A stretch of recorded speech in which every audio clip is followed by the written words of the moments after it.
Two of those.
Just not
All right, everybody. I'm sorry about that. I was trying to protect some friends who are, you know, in other places, don't come online very often, and so, you know, it's just a matter of protecting identities.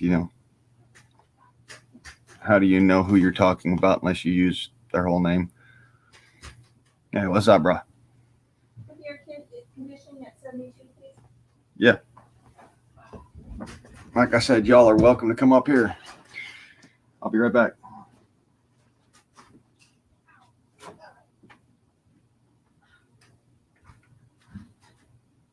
Okay.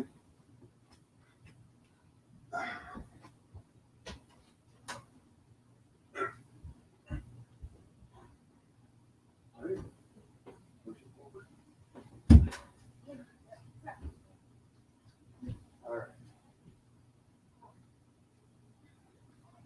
Anything to type in? Okay.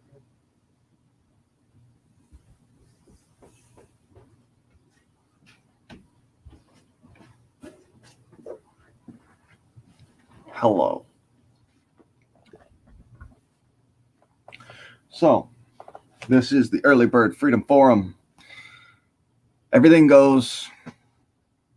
Just don't bully people. No actual pornography, like on the panel or over in the chat. And no censorship. Like I said, everything goes. Have fun. The stream is open to everybody. Well, everybody that's going to be, somewhat respectful of the fact that this is our free space. I'm gonna check. Hey, Jim, how you doing, brother? Hey, how's it going, brother? You can hear me? Yep.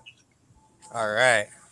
I just wanted to kick the stream off with you, and I don't got too much battery, but I was hearing how the latest rhetoric from the left is they want to change our flag. So they literally want to put forth a bill to amend the Constitution and allow for a flag change, and they want Joe Biden to sign it. And so I guess what I want to say with all that is, look, we all don't have the same politics, but there are things that we stand, that there's a line in the sand that we stand together on. Mm-hmm. And I wanted to kick the stream off with, I love our flag. I'm not going to change it. They're going to have to come to my house and burn it down. The only way that there will be a 51st star on that flag, in my personal opinion, is if they shoot me first. Amen. No, I mean, amen. Or Philippines and, Marshall Islands and whatnot get their statehood. Well, that's different. What I'm talking about is the cultural Marxism that they're literally going to push through without the rest of America. They're going to one-way this, and they're going to fundamentally try to change any kind of symbology in America, whether that's pushing down a statue. And I don't want to go down a rabbit hole because that's not what your channel's about. But I know your channel is pro-American flag. So I wanted to just start it off with that, brother. Much love. I'll be listening to you, having my Coca-Cola, and I'm going to go ahead and leave. But I'm going to be listening to you. I only have 9% battery, or I'd stay longer. That's all good, brother. Hey, thank you for having a channel for us to just, I just wanted to say just that. And I wanted to say it on your channel because you said anything goes. So, for me, that's what I'm really hyper about right now. I'm going to relax and watch you and kick back in your chat, but I'm really hyper about their rhetoric, and I don't know, I need us to at least hear it and maybe not fight back, but ultimately I'd like it for all of us to come up with our own rhetoric and get together, like with your channel, how you have people join, like meeting Virginia Roots and Kat, getting people together that don't know that they're like-minded folks, right? Very Right. good game. Thank you, brother. I'm out. All right. So on that detail, on that note, that Jim decided to go and lay at our feet. My personal opinion is over my dead carcass, son. you will not change my flag from any form or format other than what is directly approved within the United States Constitution, that being the addition of stars for states only.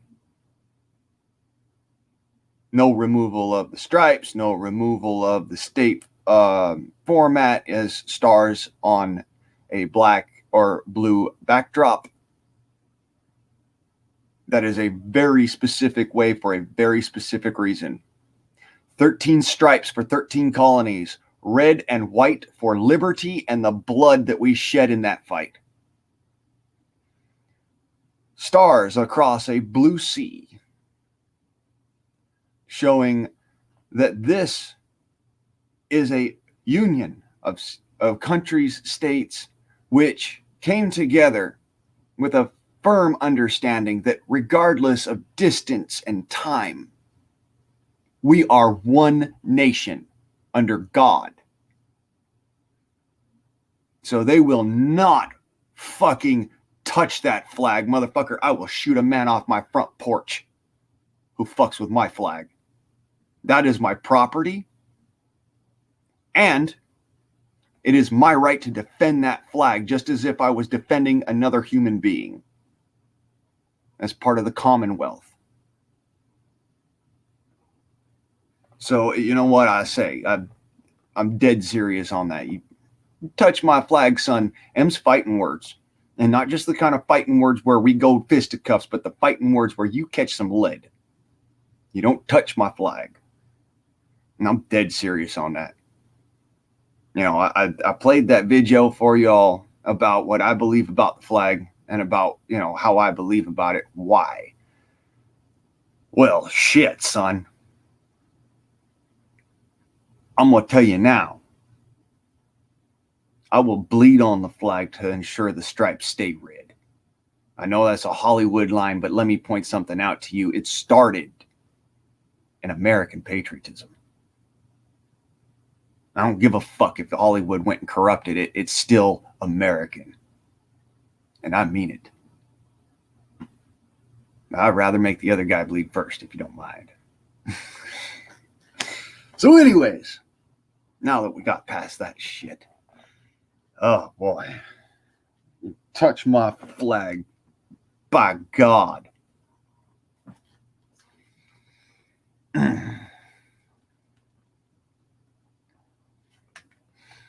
I need my baby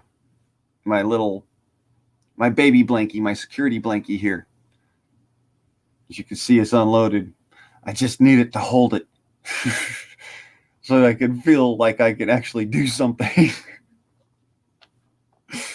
Ugh. Bastards. Touch my flag. Ugh.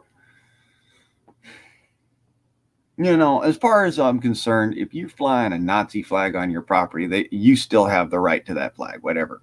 Okay, it's your flag. You don't touch someone else's property without their fucking permission. And if you do so, you show the ultimate reverence for that privilege that you've been shown.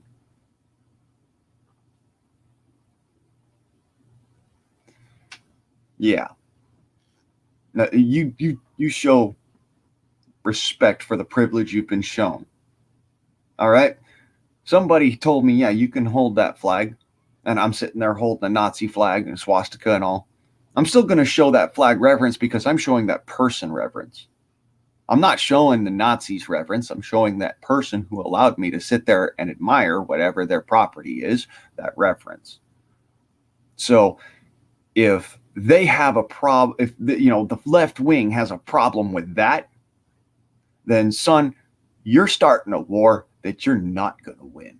I don't give a flying fuck how fucking big balled you think you are. You touch someone else's property in an irreverent manner, you have every fucking expectation and should expect to have your nuts shut off at the knees. This is America. Now, start speaking Cherokee. This is a joke, by the way. I don't understand as much Cherokee as I'd like to.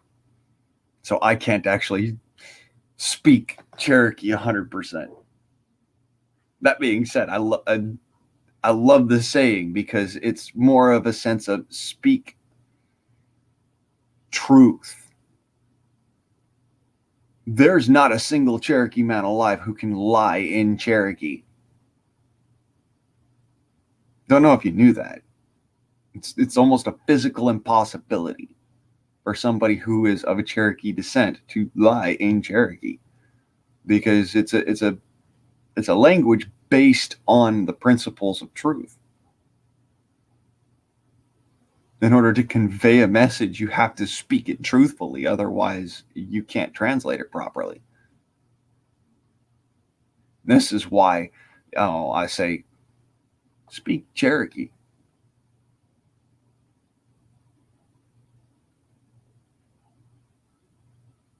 Exactly.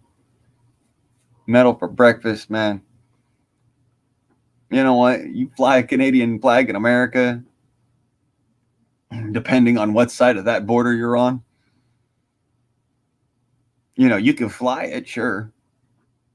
I'm not saying you can't. I'm just saying you're taking an ultimate risk with the rest of us, brother. But whatever's. It's all good. So give me about 5 seconds. I'll be right back. Okay?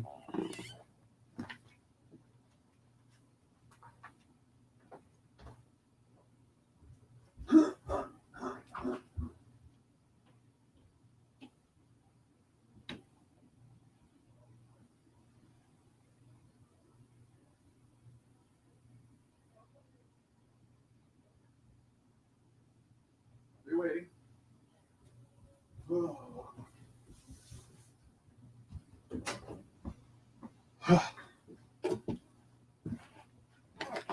Sorry about this. I'm having to run back and forth because we just ordered dinner, and so yeah, I'm the guy with the working legs. What's up, cuz? Hashtag America, motherfuckers. Anyways, Song, you just missed an interesting little bit of discussion, brother. I would say, rewind this, but I ain't all about that. I'll just re-explain it for you. The new bullshit coming out of left wing is that they want to change our flag. They want to do something that would change our flag from the format that it's in. Not necessarily changing and putting another star on it, but actually changing the format of the flag. Stars and stripes. They want to change that.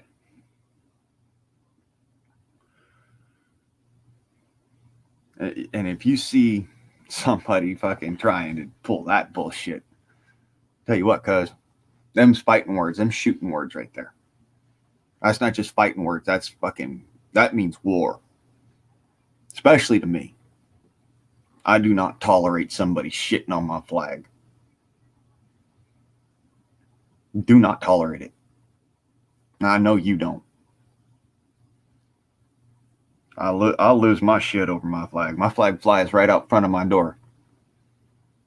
I turn the lights on every freaking night. Make sure that the sun never sets on it.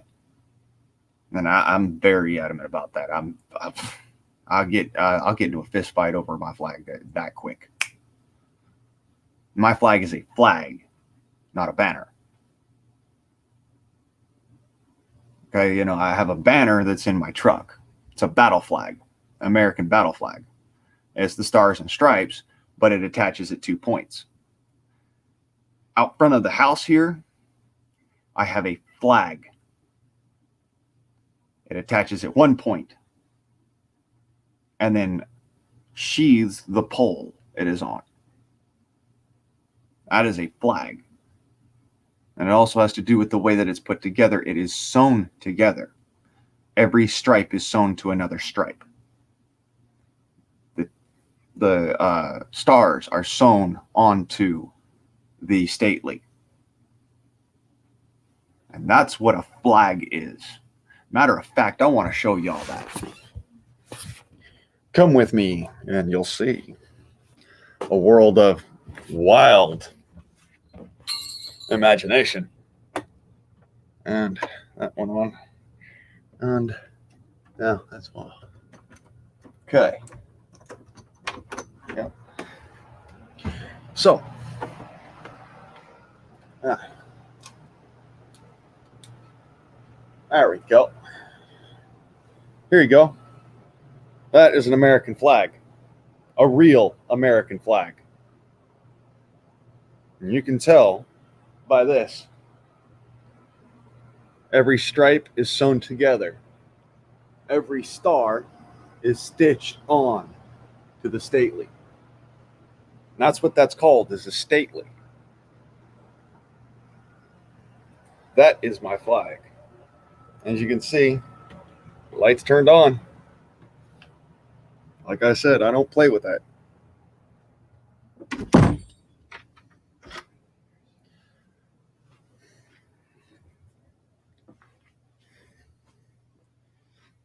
All right, that's right, Corey. Good to see you, brother. So yes, I have a battle flag, which is known as a banner, and then I have an actual flag, and that flag flies 24/7, 365. It sits out there, and it's under the lights. It's always flying. I do not play with that crap.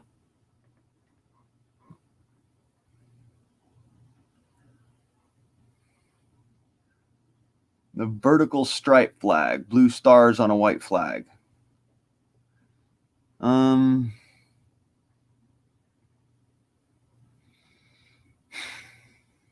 No, I'm not actually familiar with that one. But I think I've actually, no, wait, I take that back. I think I've seen it before a long time ago. I'm not sure.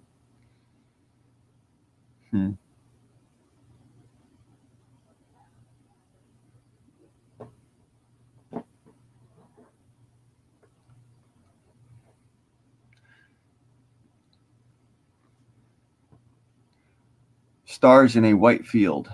No, I'm not familiar with that.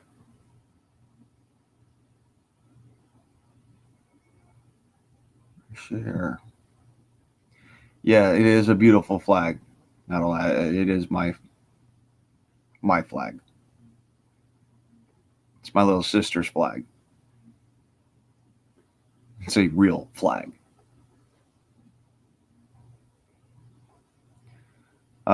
Hey, how you doing, mate?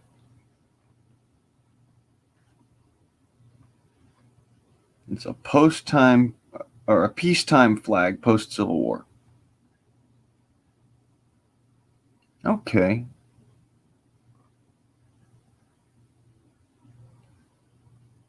Bastardized protest flags.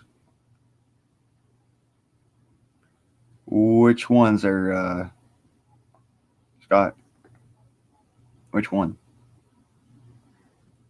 Because the actual American flag, as it was originally instated, was the stripes held together by the bondage of stitching, and the stars stitched upon their stately so. It's actually in the original paperwork. The reverse flags, yes, now that's a different story. A real flag that is set in reverse is actually physically set in reverse so that it doesn't attach at the top, but attaches at the bottom of the flag where we'd be concerned.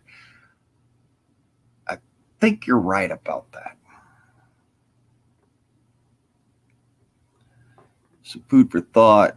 The federal government, which has Tomahawk missiles and Apache Blackhawk, Kiowa, and Lakota helicopters, and used the code name Geronimo in the attack of Osama bin Laden, officially objects to the name Washington Redskins.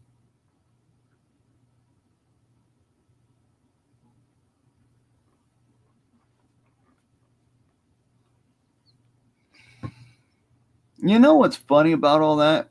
They say that redskin is a derogatory term. So is red man. Guess what? I'm red man.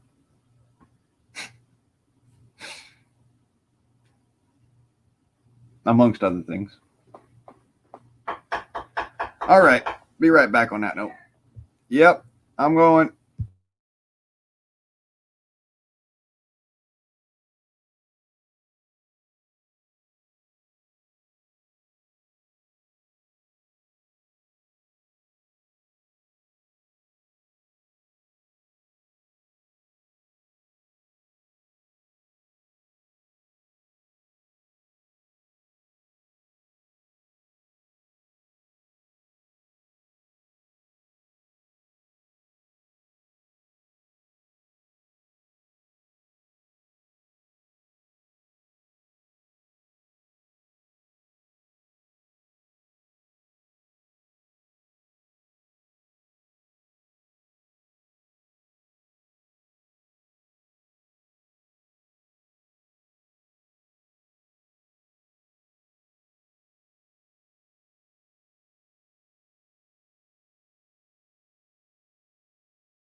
Someone get your ass up here and entertain.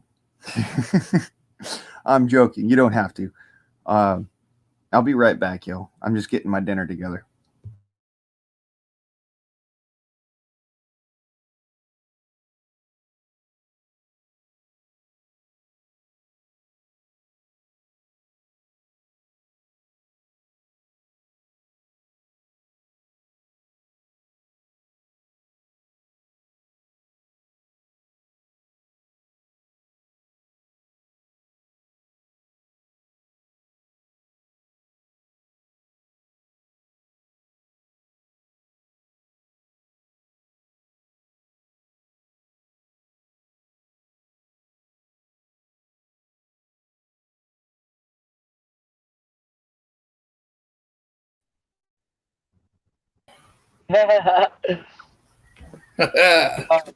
Thanks for bringing me up.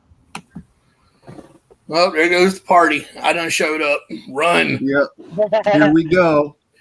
Hey, y'all, this is the Freedom Forum. Everything goes. Have fun. I will return shortly. Famous last words. You made that same mistake this morning. And did Well, I I ain't gonna ever let show you you that I down. gave a fuck? Huh? Did I ever show you I gave a fuck? Nope. That's why I'm saying. And this is not after dark either. Well, more or less.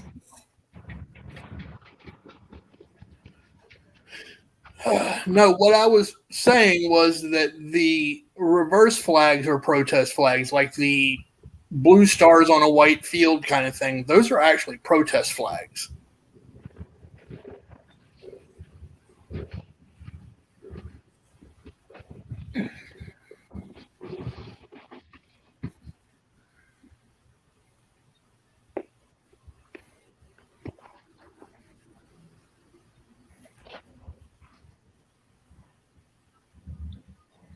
I'm gonna leave this up to y'all. I gotta go. I'm sitting here waiting for a damn train to pass. A lot of headache. Peace, y'all. What's going on, John? John T. Wow. They left me in the room by myself. What were they thinking? I'm sorry. Had a moment. Moments just passed.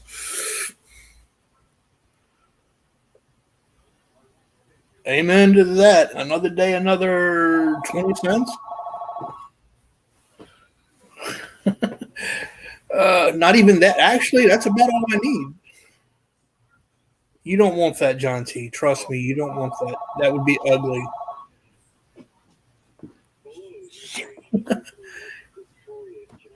They want me to dance for them. I can't do that. That's just no, not gonna happen. No. No, that would just be ugly. That Although- might get me kicked off the stream. Now, I will say this: if y'all want to throw Bitcoin at me, I might be able to be convinced. I'm just saying. He says, "You want to throw Bitcoin at me?" I'm like, "Yeah." No, to get me to twerk, no, you got to throw actual cash for me to twerk. That's for real. That's for real. Y'all gonna have to throw real cash. I'd even have my PayPal tossed in there, and of course I'm gonna verify that it's in there before I even start. All right. Good night, Metal. Thank you, brother. And yeah, no fucking way are they changing our flag. Oh, why not? They're changing the rest of our fucking country. Because I'll fucking go to war over that shit. I'm the last motherfucker they want to piss off. Because I don't get pissed anymore. I just get really fucking dedicated. I'm still Rutro. I'm still mad that the LGBTQRP LMNO double XYA whatever the hell it is. I'm Irish. I want my damn rainbow back. Right? Where the hell am I supposed to hide my pot of gold?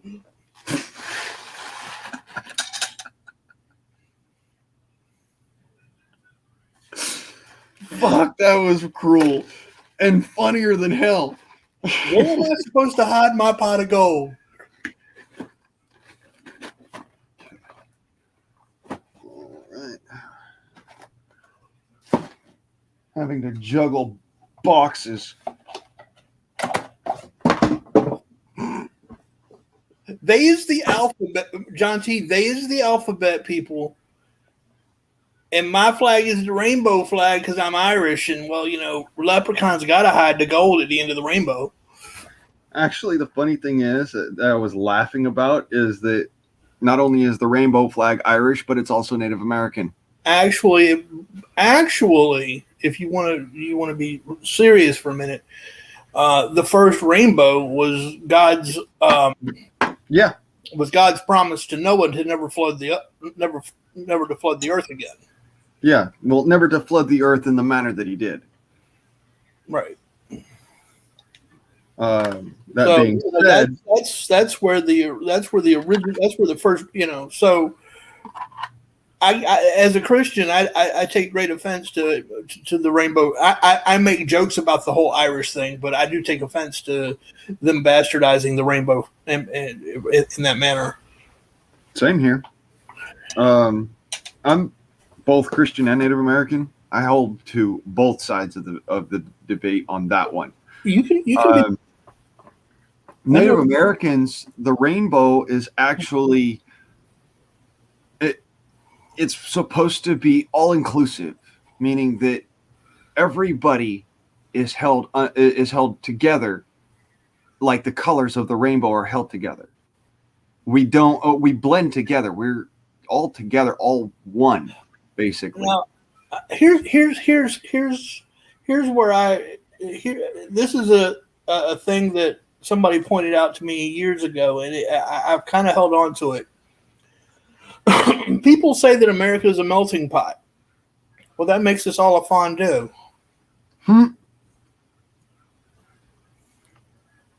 That's pretty funny. Well, think about it. What's a fondue pot do? It melts, right? It melts the cheeses. You put various cheeses in there, and they melt. And then you dip whatever you want, the meats, the crackers, whatever, into the fondue pot. So technically, America's a fondue pot.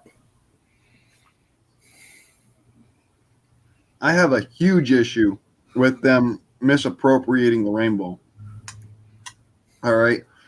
Specifically because it's not supposed to be for one set of people. That's the reason why I have a problem with them misappropriating the rainbow. They tried to make it only for gay people, only for the gay LGBTQ movement. XYZ. Yeah, the alphabet people. That's what I call them, the alphabet people. Yeah, the alphabet people. Because I can't remember tried all to the make it- alphabets. See, that's the other thing is now they're jacking all the letters of the alphabet, so I just call them the alphabet people. That way I'm not being disrespectful. Yeah. That's what they're doing, is they've literally appropriated it for themselves and said, no, you all can't have this. Yeah. So when you go walking around with a rainbow flag, everybody goes, oh, so you're gay? And I look at him like, are you fucking retarded? No, I'm Native American. I see, Bug Dude, I agree with that 100%. And I would go so far as to say, when is Celtic Heritage Month? I'm not going to say White Month because I don't, but I do recognize myself as being a Celtic American, and I want to know when Celtic American Month is, because the Irish were just as discriminated against, and I know there are people going to disagree with what I'm getting ready to say. Suck it up, snowflakes. The Irish were just as discriminated against as a lot of the blacks were when they came over here or were brought over here. Let me clarify that. They were brought over here by force, and in the majority of cases, but a lot of Irish were too. It's called indentured servitude. Mm-hmm. You don't know how many times the English crown sent Irish over here as punishment for a crime committed in England. They were, to avoid execution, they were exiled to the Americas Or to Australia. No, those. Well, that's yeah. Yeah, Australia started as a penal colony. No, The Deb. United States actually started as an exile colony. Deb, let me clarify that. I wasn't calling anyone here a snowflakes that is actually in the chat, but I'm sure that we have lurkers that would probably be butthurt if they heard me say that. So that statement was to them. I was not calling you or John T. or Bug Dude or anybody else I'm seeing scroll through this chat a snowflake. But I can promise you that we've got lurkers that would be butthurt. So that's who that was directed to. So now that I have that, we do about half a dozen of them. I'm joking. There's only 6 people in the chat. Well, there's me, myself, and no, there's 9 because there's me, myself, and I. I'm big enough to be 3 people.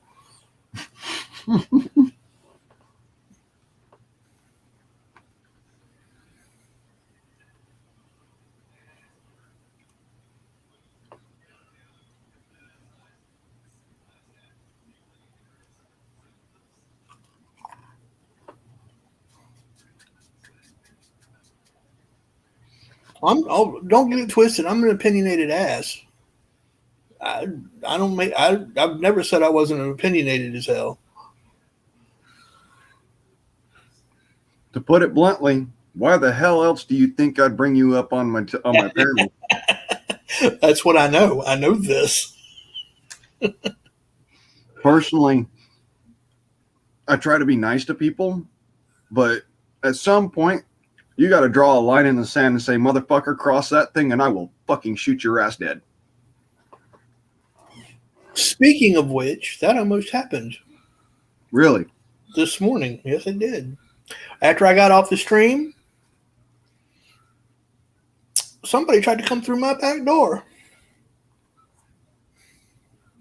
The fuck? Oh yeah. Oh, he didn't get very far. Yeah, no. That's one of those beautiful things about having an action that makes sound on a fucking weapon. You don't have to actually use the weapon, even though you probably want to.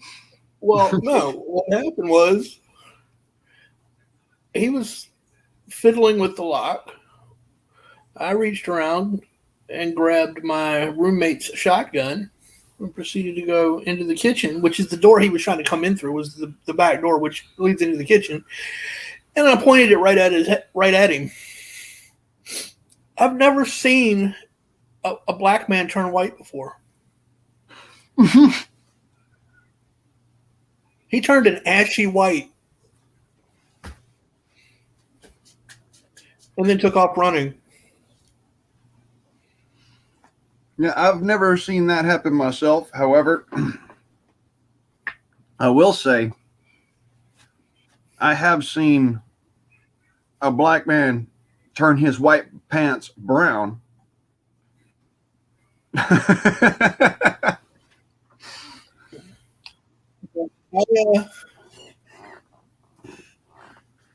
Yep, dude. I think he thought he was Usain Bolt the way he cleared the back fence. Or excuse me, Usain Bolt. That or what's her name? Tisha.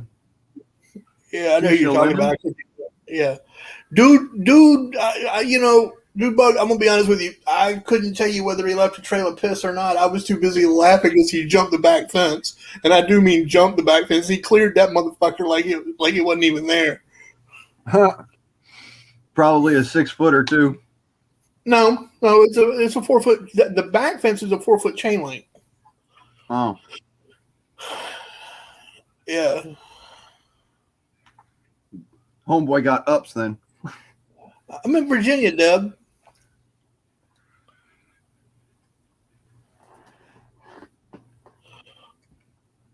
He turned an ashy white though when I pointed the shotgun at him. Yeah, I don't doubt it.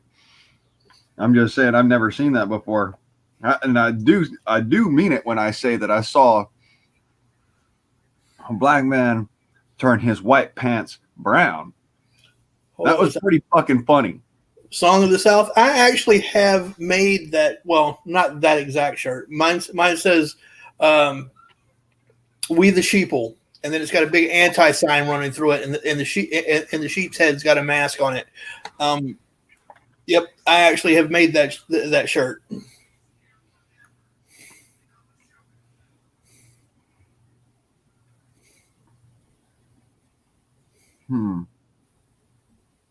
I am as far south and east as you can go and still be in the state of Virginia. I'm actually in the city of Virginia Beach. Actually, my parents are as far south and east as you can go. They're in Chesapeake. They're literally on the Chesapeake, Carolina line. I'm one city over.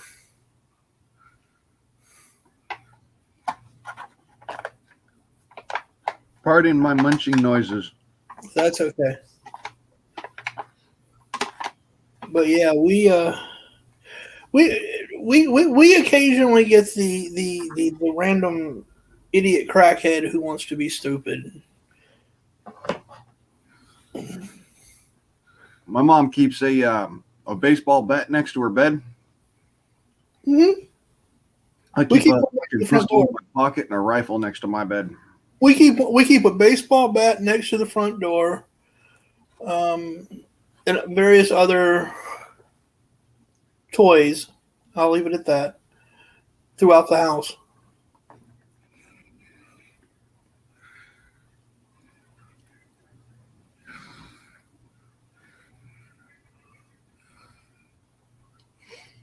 So yeah, funniest shit I ever saw. My first person. This feller, I swear to God, he had to have eaten Taco Bell shortly Wait a minute. before it happened. Is he saying we can't tell Taco Bell jokes? No, can't tell Taco Bell? Oh, now I'm offended.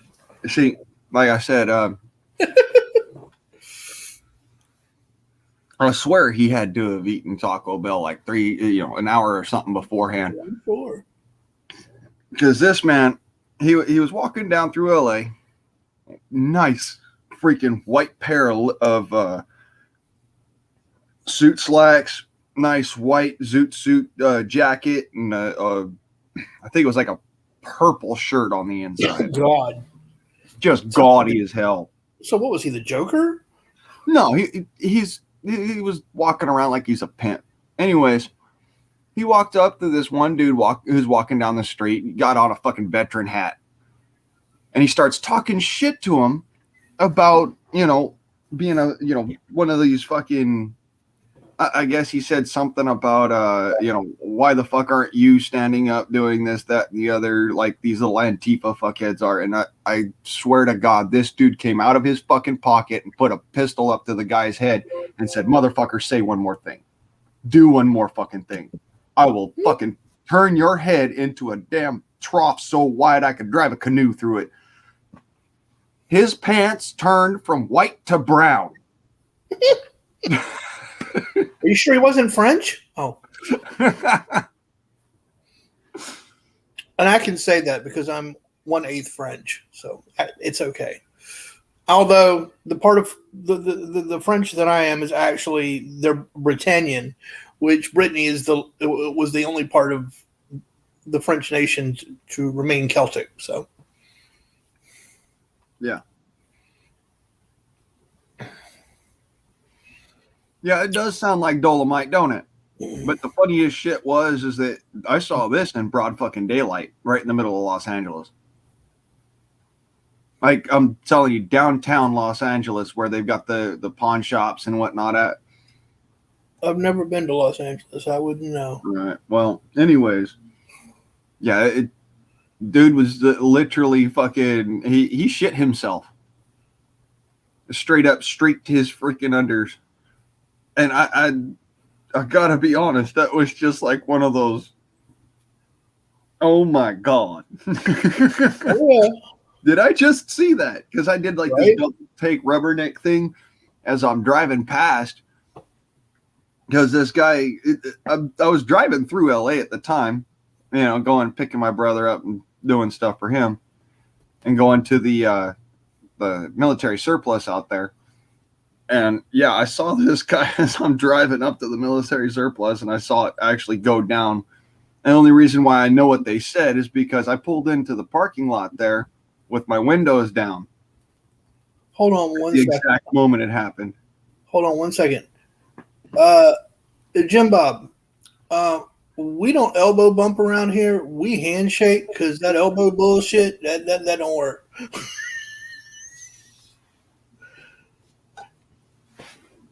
We actually bother to shake hands around here. Yeah, I used to have this thing about me. You shake my hand like a man, firm grip, look a man in the eye, and shake their hand. I'm all about that. Yeah, now, don't get me wrong. I'll still give somebody elbow bump like, yeah, what's up, brother? But yeah, seriously though, you shake my hand like a man, you get a whole new amount of respect in my eyes. Yeah, I might do a fist bump, but I ain't doing no elbow bump. That's some bullshit. I look at you like, what the hell is wrong with you? I don't know if you picked your nose with that elbow or not.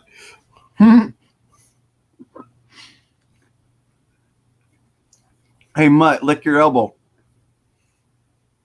Okay, hold on. Let me lick the screen. No, I'm kidding. My elbow? You mean this right here? Mm-hmm. No.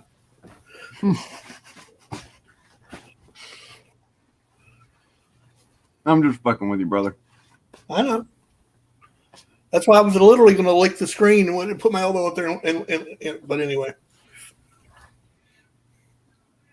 It's kind of hard to do that. That's a whole new level of disturbed.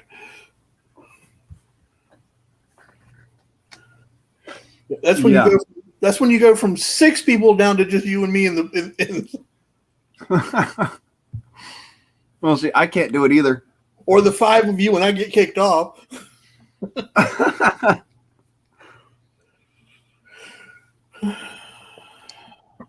So yeah, we're just goofy. I turned my screen on. A whole bunch of people are left. They're like, ah! Damn, I got it. Whoa, ugly. I got it. No, I got that covered already, so we're good. They were already acclimated to the ugly. I'm on the screen.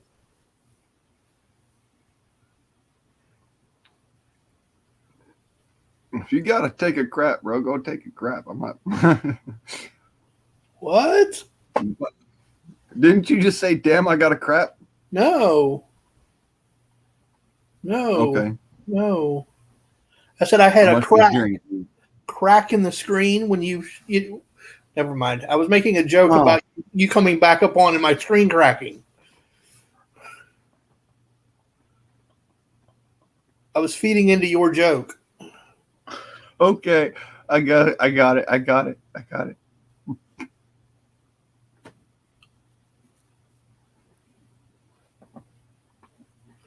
Some people you just can't reach, so you get what we had here last week.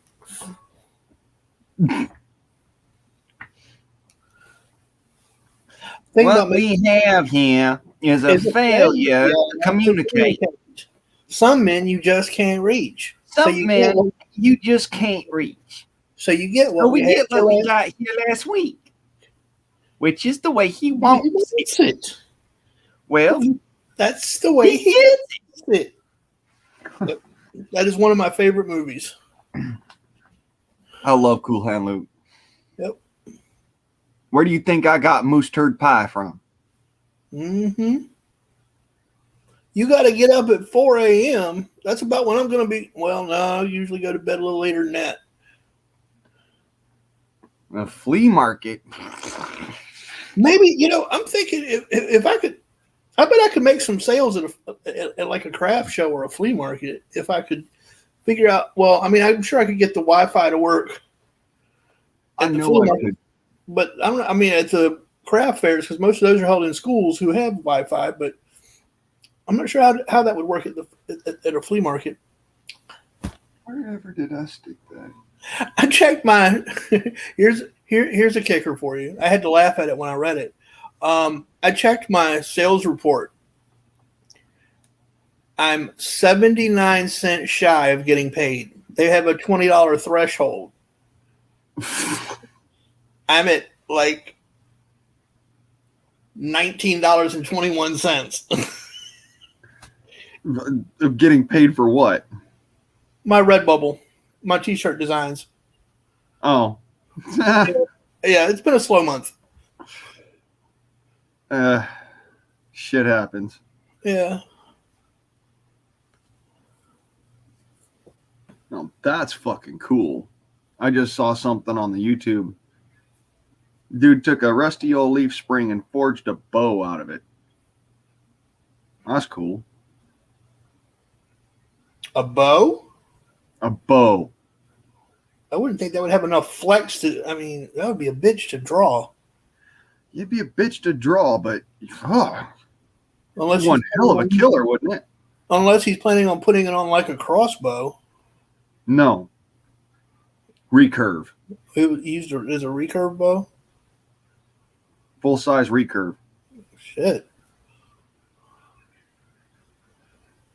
I'm sure he had to thin down the limbs or something, Got to do something with it because that motherfucker would have no. My language. I am so sorry for all of the people that are lurking in the background. That fuck him, little no pussy. thanks. No thanks. My Most of them pretty little snowflake. are probably not my type. So yeah, this guy used a rusty old leaf spring to make. See if I can do this without getting skull on there. Fuck it. We'll do it this way.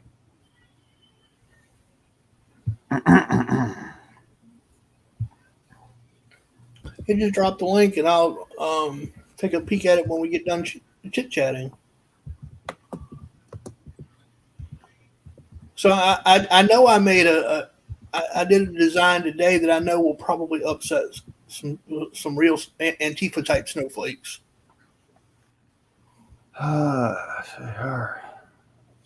Compound. Yeah, this thing is way too fucking cool, man. Hold on a second. Let me do this. Yeah. Gotta open up a new YouTube. That.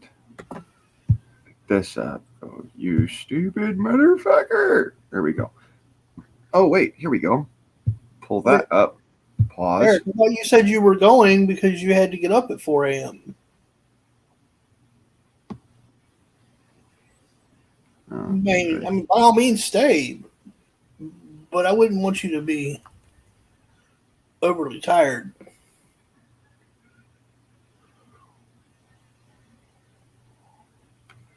I just want to show this thing in its fucking full glory. Come on, YouTube. Hit share when it opens up, then hit copy and drop the link in the. Oh, there we go. There's a picture of it. There's a picture of it that I can use. There we go. All right. Char. Okay, wait. This is gonna, okay, like that. There we go. Then this. Then this. Then this. And this. And here you go. Aha. Damn. Yeah. Like, holy shit, man. Damn. That thing is built like freaking. Yeah, there's not a lot of folks, I bet, out there that could do something like that. You've got to be really good at what you do, because one freaking mistreat, one fucking stress fracture, and that thing's just gonna explode on you. Yeah, he's definitely.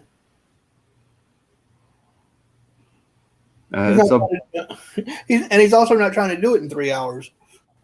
Yeah, no, he's doing that in like as quick, not as quick as he can, but No, he's taking his time with that.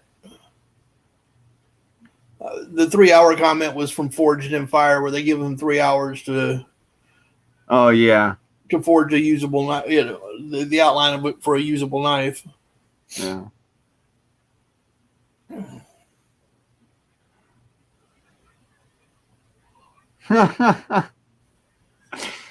Oh, Eric, I'm sorry, brother. Face. Oh, wow. Shit happens. Yeah. Yeah. Then you find a handy wipe. So yeah, you can kind of notice that, the whole thing here, the string, it's all lined up in a way that he did some really hardcore work on this to make it righteous. Yeah, he did. And it's tempered properly. Whereas if you got like one little tiny fuck up in this, you're dead. That thing's coming apart in your hand and probably coming back into your chest. Yep. That's not a joke of a bow either. Mm-mm. I was looking at that. I'm like, please, dear God. Right? Don't try this at home. We're what you call professionals. We're trained to do this. We're trained to have this thing explode on us. No, it didn't explode on him because he did it right. Otherwise, we wouldn't have the video of him making it.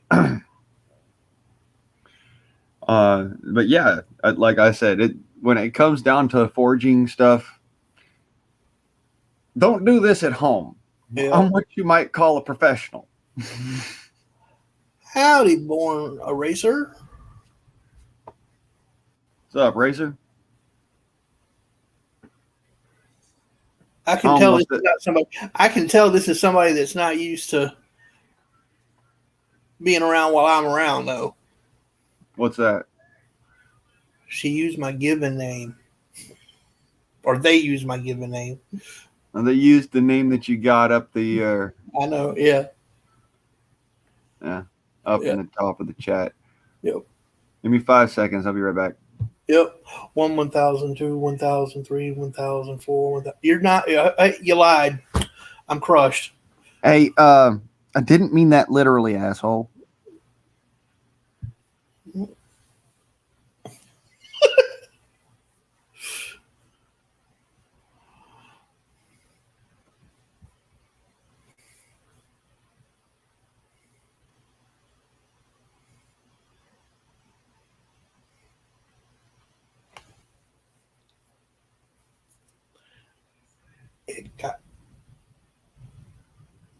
Oh crap. We got thunder. We got us some thunder, so we probably gonna get us some rain here for too long. It looks like it's kind of. I don't see any stars out.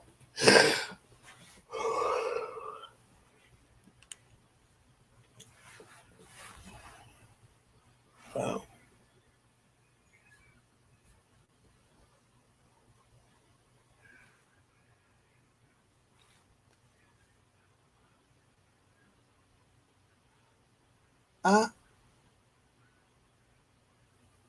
Everybody's got quiet in the chat. Well, that's because Eric's asleep, waiting for the phone to hit him in the face.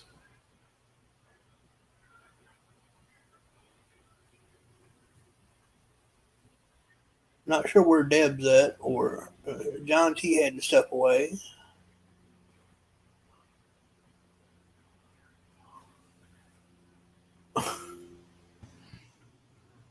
Oh. Did I miss? Just roll with some thunder. Oh. That's always fun, especially in Virginia. Wait 5 minutes.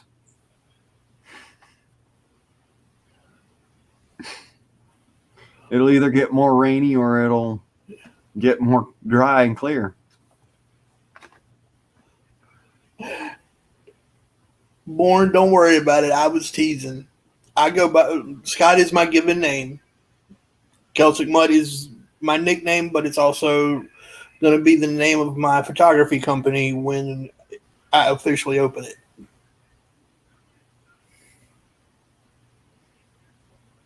But my friends all just call me Mutt.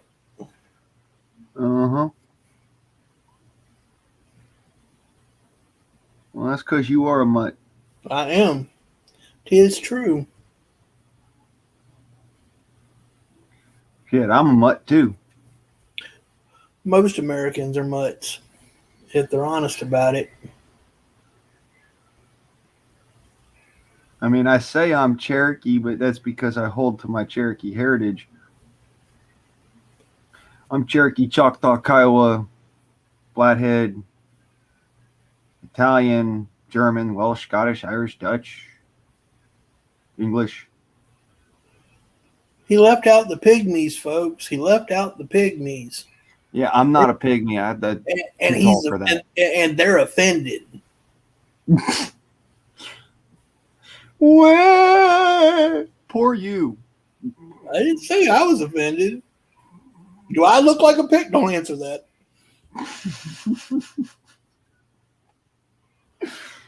Yes. Fine, be that way. Hey, you That's all right. opened it up. That's okay. That's okay. I have two of my adopted brothers are Samoan, and they're 6'4" and 6'5". I love telling this story because it cracks me up. They're 6'4" and 6'5", and they weigh 395 and 380 respectively. Okay, so they're big boys. Now, I'm all of 5'8", and I don't weigh near as much as they do. But I'm the one they call him too fat. I know that particular term. Him too fat. Yeah. Yeah, when they call you him too fat, that means that you And that's just their way of picking at me is what it is. well, yeah, but I'm just saying that's an actual Samoan term, him too fat. Him too, yeah. They Or him too nice, or him too car. My given Samoan name is him too. Him too. Him too. HYMTU.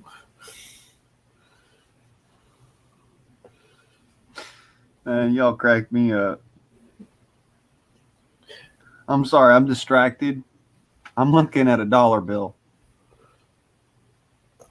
Never seen one before?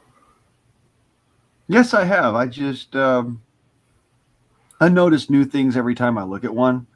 And so since we were doing the microscopic looking at shit the other day, I was like, Might as well take a look. You, Do some weird shit. you mean you mean the Illuminati symbol for money? Yep. Hey, how many of you are from New Jersey? Or ever been to Jersey? Oh, I've been to Jersey, but I don't think there's anybody in their right mind that would claim to be from Jersey. No, well, that's not true. New Jersey. That's where Right the mint there. is. That's where the mint is. You Without see right particular- no. You see in his handkerchief, the shape right there? Yeah. State of New Jersey. Mirror image. Huh. Found that I figured that out when I was younger.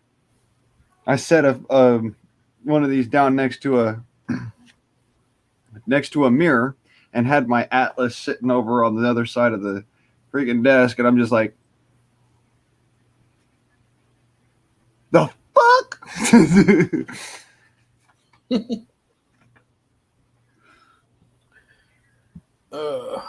That's why I even thought to look for the hidden hand with Jefferson. Yeah. That's precisely why, because I remember New Jersey being in Washington's sash. Which is odd.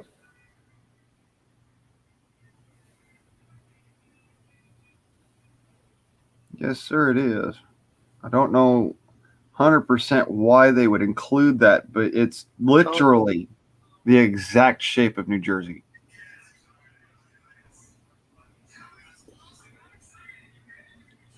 So, yeah, I'm not sure why they would do that either.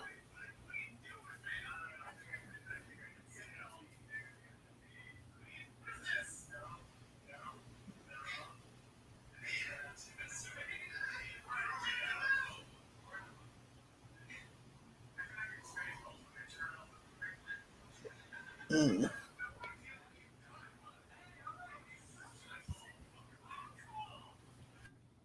So, what's new, Magoo?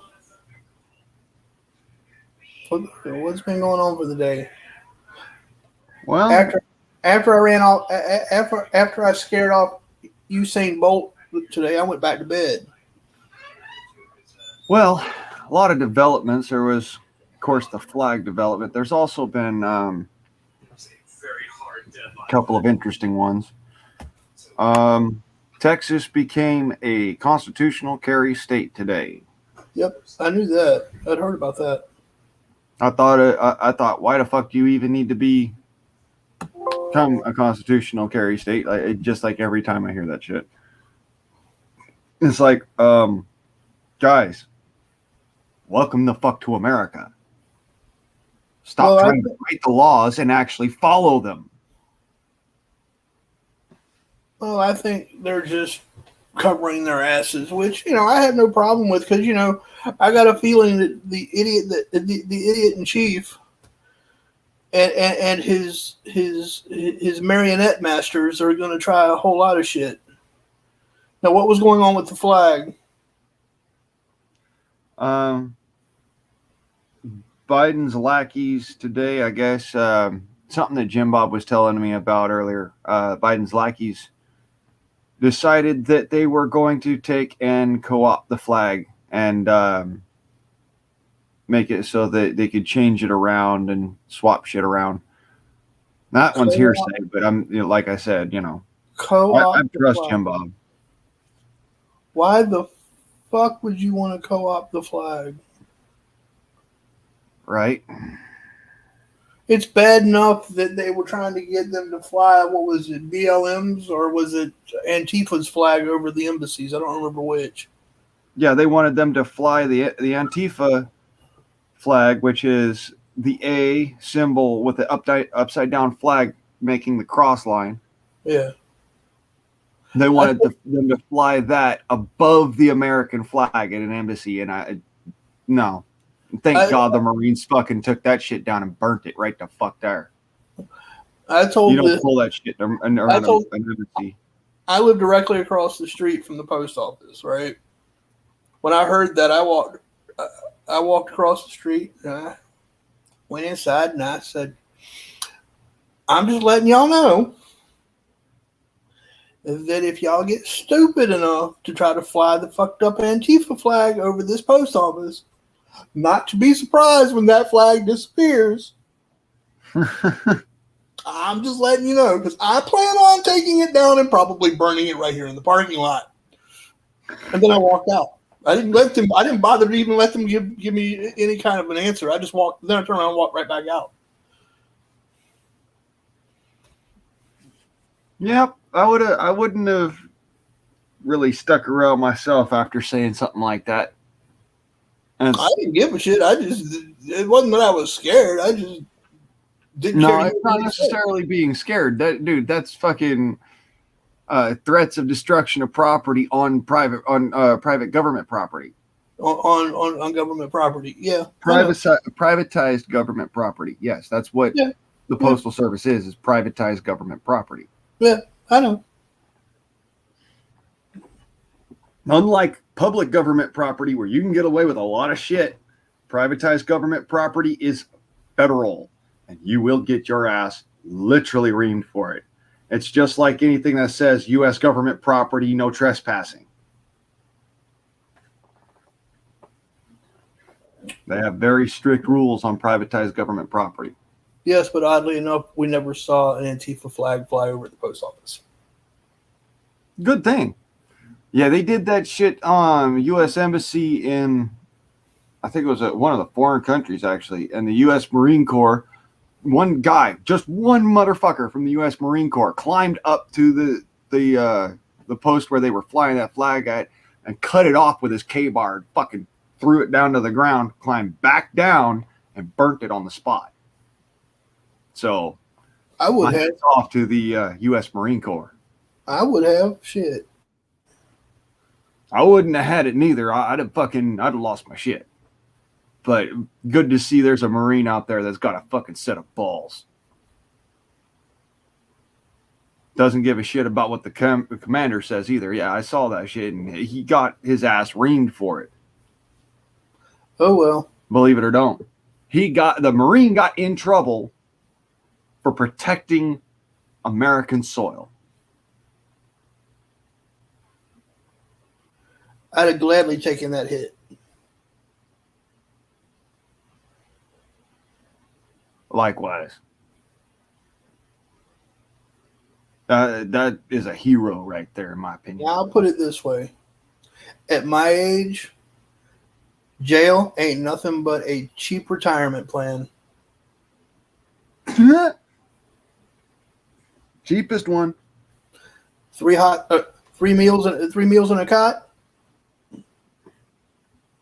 They suck, but yeah. Yeah, I didn't say it was gourmet. No, not the meals. The cot. Well, yeah, that's the truth. That's the truth. But you know what? That's right. It's actually a better fucking retirement plan than a lot of the ones you get. My retirement plan is basically a street corner on a freaking mattress. Really. Mm.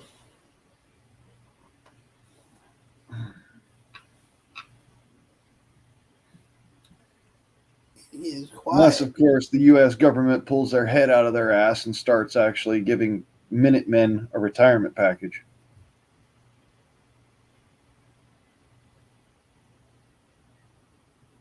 I don't think it's going to happen. The Army itself would be lucky if they keep their retirement at the rate they're going. Oh. The rate the government's going.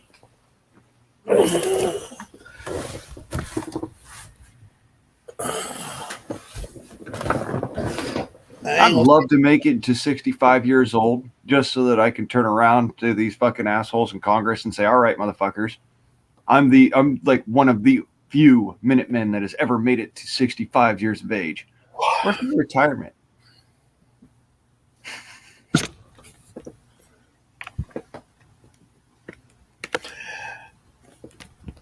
That's a good question. That is a good question.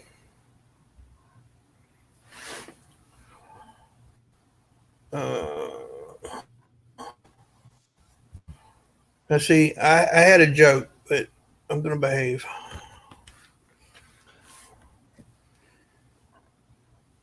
No, the fuck you aren't. You're right. I'm not. I'm more than come on now. I last longer than a minute. Shit.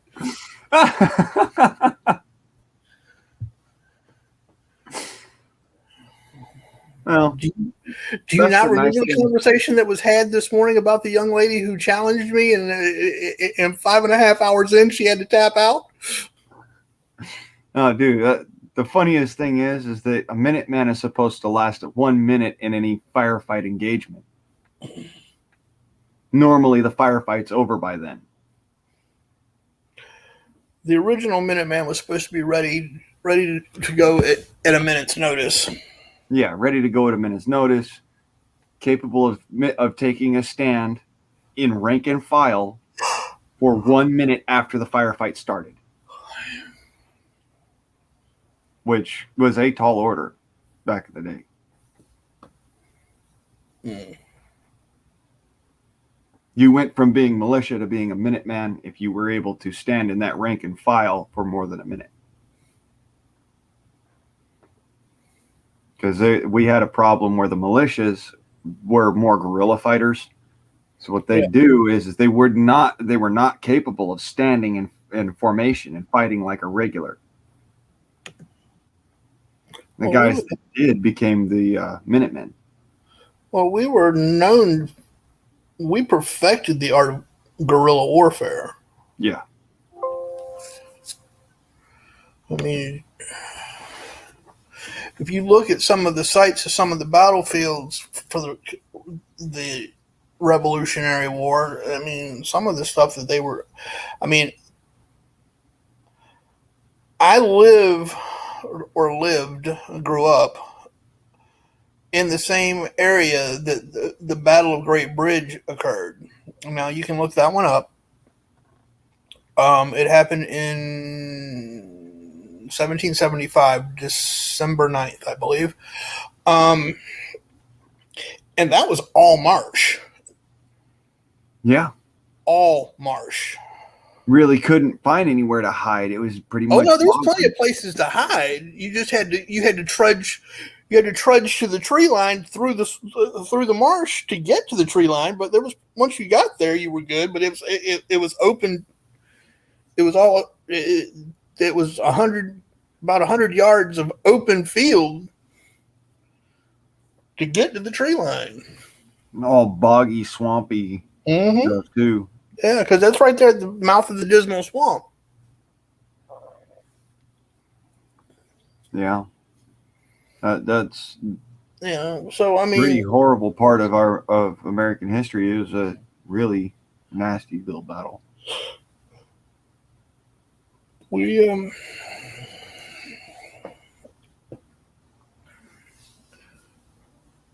they don't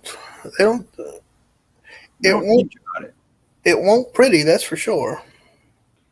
Yeah, it wasn't pretty, and they don't teach about it because that was one of the major losses. Unfortunately, No, Battle of Great Bridge. No, it wasn't. We lost our asses for the first 2 charges.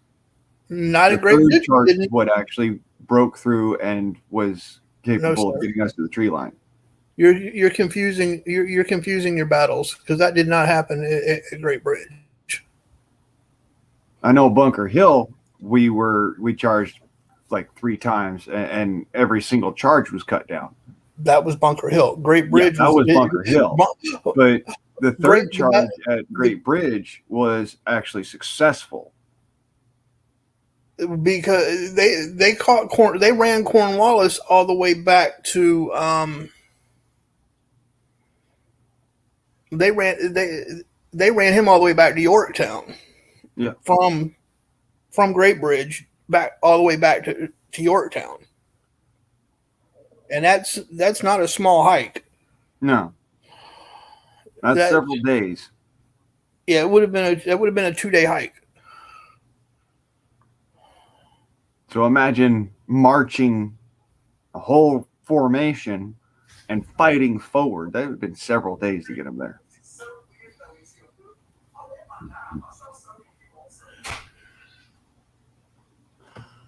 Oh no.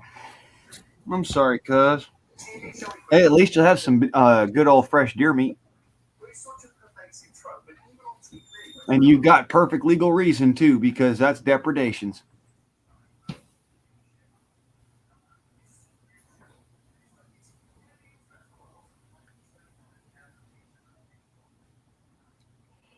Get yourself up about an hour before sunrise. He'll be back out there. Mm-hmm. Pawing at the ground, trying to dig up the roots. Mm-hmm.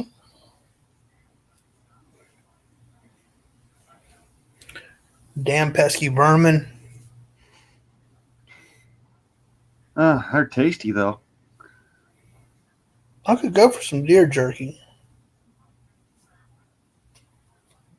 I'd love for me to have some old backstrap steak. I'll tell you. Whew. Last time I had that, I was like 19.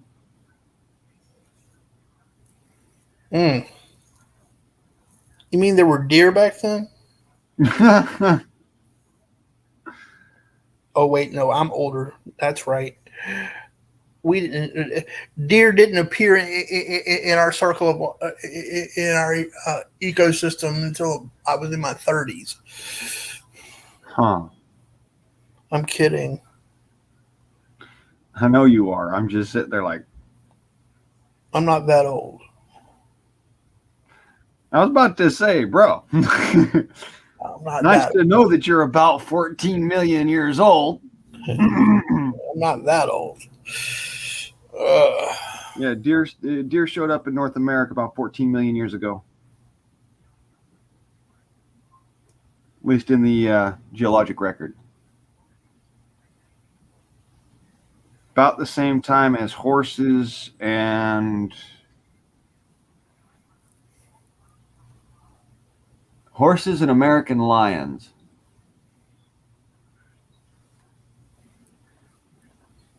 I thought our first horses came over from Spain. Nope. First horses in America came from the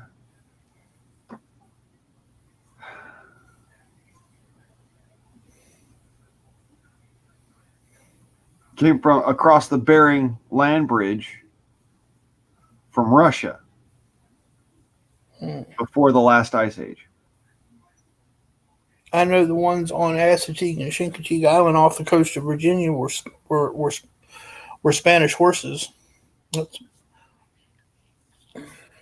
Well, yeah, those were Spanish horses because they were the survivors of of a Spanish galleon that sank just off the coast, and they swam to shore on the island. Mm-hmm. Which is a hard thing for a horse to do, by the way. You know, there was enough of them that managed to do it that there's still horses on the island today. Horses they don't swim all that well. I mean, let me put it this way. Try to swim like this. No, That's literally what they're doing. They're walking on their middle fingers. Try and swim like that. I'm good. Not happening. See, oh damn it! That's what I was going to do today, and I didn't do it. Oh well. The swimming reminded me. I was gonna get up, go down to the beach, and go surfing today, and I didn't get down there. It's all right. I got the rest of the summer to worry about it. I miss surfing. I don't have a surfboard anymore. I got rid of my surfboard when I went out to the desert for my first Reiki class. I said, fuck it. I'm never jumping on a surfboard again because I have to be able to stand up. No, I have a broken leg or something. I haven't surfed in about 10 years. So I went surfing. The last time I went surfing, I actually I almost broke my leg. So, because I slipped off the board and then the board shot forward with the nose the opposite direction and hit my shin. See, I live so close to the ocean here that it was commonplace for a bunch of us to get together. We'd go surfing before school. 8 does, 150-pound plus. 8 does. Yeah. Yeah, That's they what really. he's saying came through and mobbed his Yeah. garden. Get you some, son. Get you some. Shit. Line up a couple with that old freaking sharps.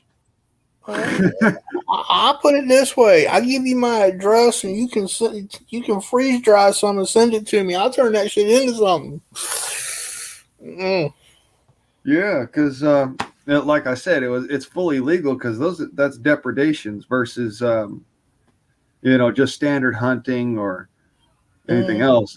He's got a problem with deer destroying his property, and any animal that commits a depredation of food crops is legally a pest animal, regardless of other connotation, including game animals. Yeah, we had such an overpopulation at one point here in southeastern Virginia that they didn't even have a bag limit. Yeah, there was the same way in Missouri for like almost 10 years when I was younger.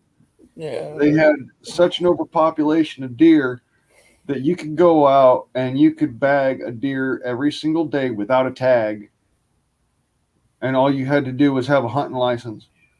Yep, that's what it was here. You could we were so bad that it was not unheard of for a guy to take 2 deers in the same 2 deers in a day. All right. But the one thing though that was the stipulation for Missouri is you had to be a Missouri resident. Yeah. Well, you could not get away with that shit if you were just somebody from out of state. Out of state, you'd actually have to apply for tags and whatnot. Yeah, you had to be a Virginia resident here for that one. But yeah, I mean, it was crazy. You'd see, I mean, it wasn't like he saw 8 doe, we'd see 10 or 15 just on the side of the road, we're going, what the fuck? And go down a couple miles and see another 2 or 3. I mean, it was crazy how much we were overrun. 8 doe is a lot of deer when it comes down to a small private garden. That can totally destroy whatever chance you had. Yeah, if he's depending on the size of his garden, it could. My question is, where's the buck? If you got 8 doe, you got a buck floating around somewhere. Yeah, save the buck for hunting season, I'd say. Just so that you don't have somebody going fucking Karen on your ass. Oh, that's a trophy. How many Karens can you shoot? Oh, wait. Did I say that out loud? What's the bag limit on Karens? God, I wish that was actually a thing. No, I don't. No, I don't. No, I don't. YouTube, don't cut me. I was kidding, Tube. It was a yolk. Did you see the egg? The magical egg. I was making a yolk. I was making a yolkless omelet. So, did you hear about the chicken who got into comedy?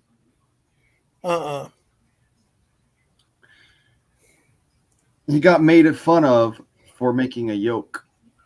Yeah, that joke. Oh, that was the punchline? Yes.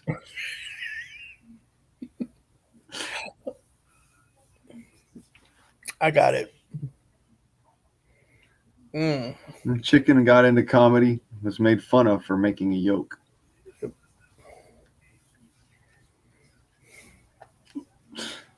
I didn't say rooster, did I? Cock-a-doodle do. Cock-a-doodle don't. And the hen says any cock will do.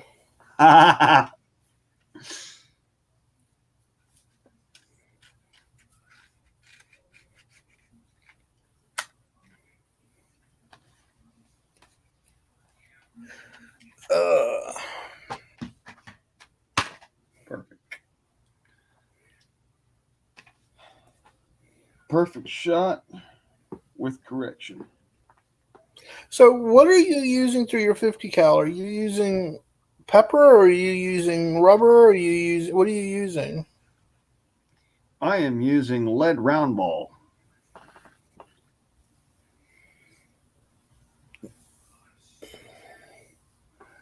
That's not a Berna, is it? That's not the Berna, is it? No. The This BYRNA. This is Moose Man rounds. All right, so you're using, sorry, that's 6 rounds. Okay. Yeah. This is Moose Man round. Moose Man lead.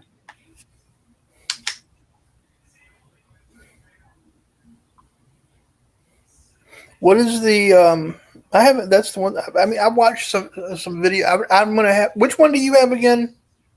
Okay.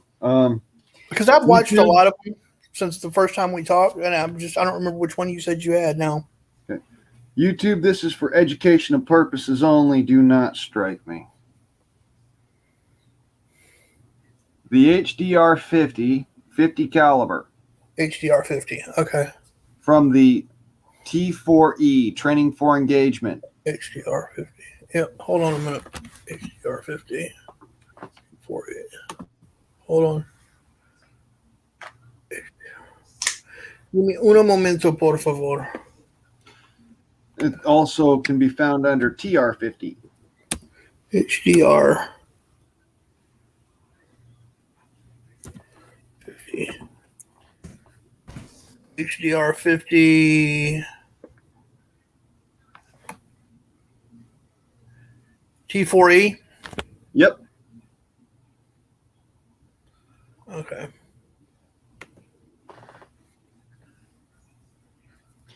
Yeah, that Sharps 4570 that Song of South got to take down a lot of deer in a row. I mean, heck, it's a buffalo gun.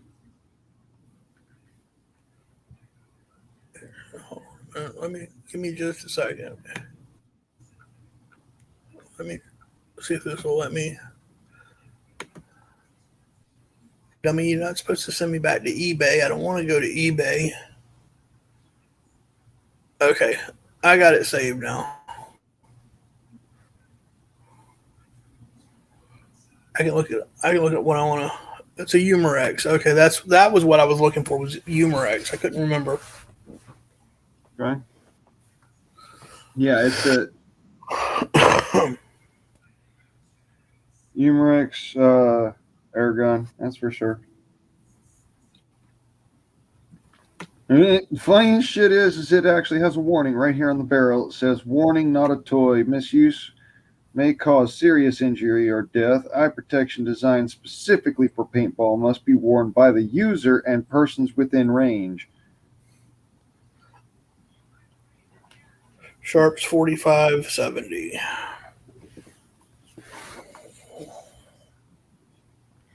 And so that basically means, yeah, it'll do some serious damage. Yeah. Even with a paintball.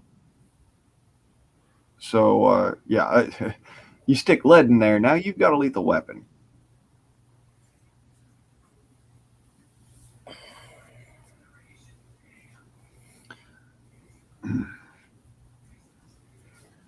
It's one of the reasons why I use air guns is because I got sick and tired of having to dance around the law and the rules. Yeah, you see, I still have to do the whole spiel of, oh, this is for educational purposes only before I even bring the thing up on screen, because otherwise they'll fucking flip shit thinking, oh, it's a real firearm. No, I wasn't anticipating you bringing it up. I thought you were just going to give me the name of it. I was just typing it in another. I opened another tab and pulled it up. Oh, I don't give two fucks, honestly. 14 pointer. Whoo. Buck is in my neighbor's freezer. 14 pointer. Shit. Huh. Well, now we know where the buck went. Took the buck in the season, and the doe, well, does, The widows. the widows.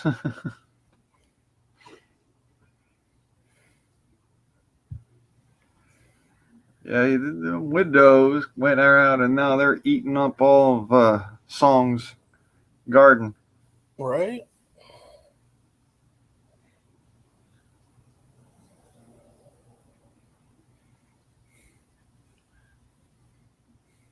Oh, cuz I'm going to put it this way.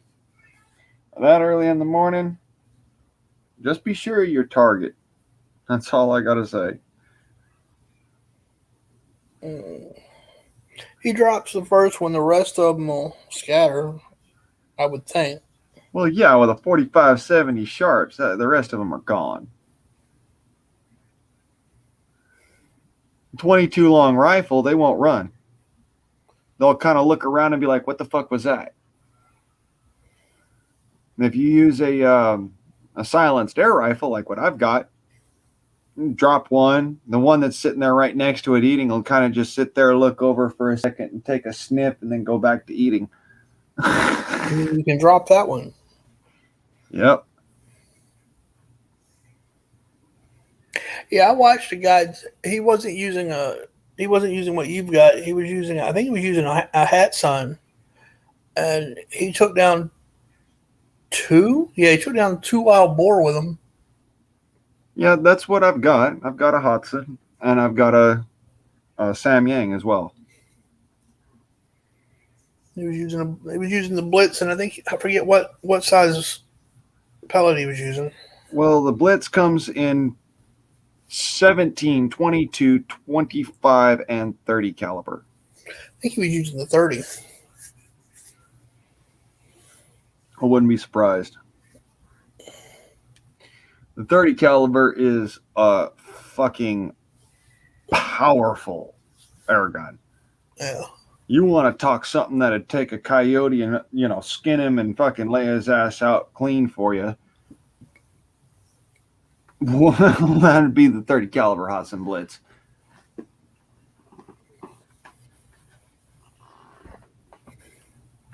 My thing is if I used a 30 cal, if I'm in the living room and dude comes through our front door, it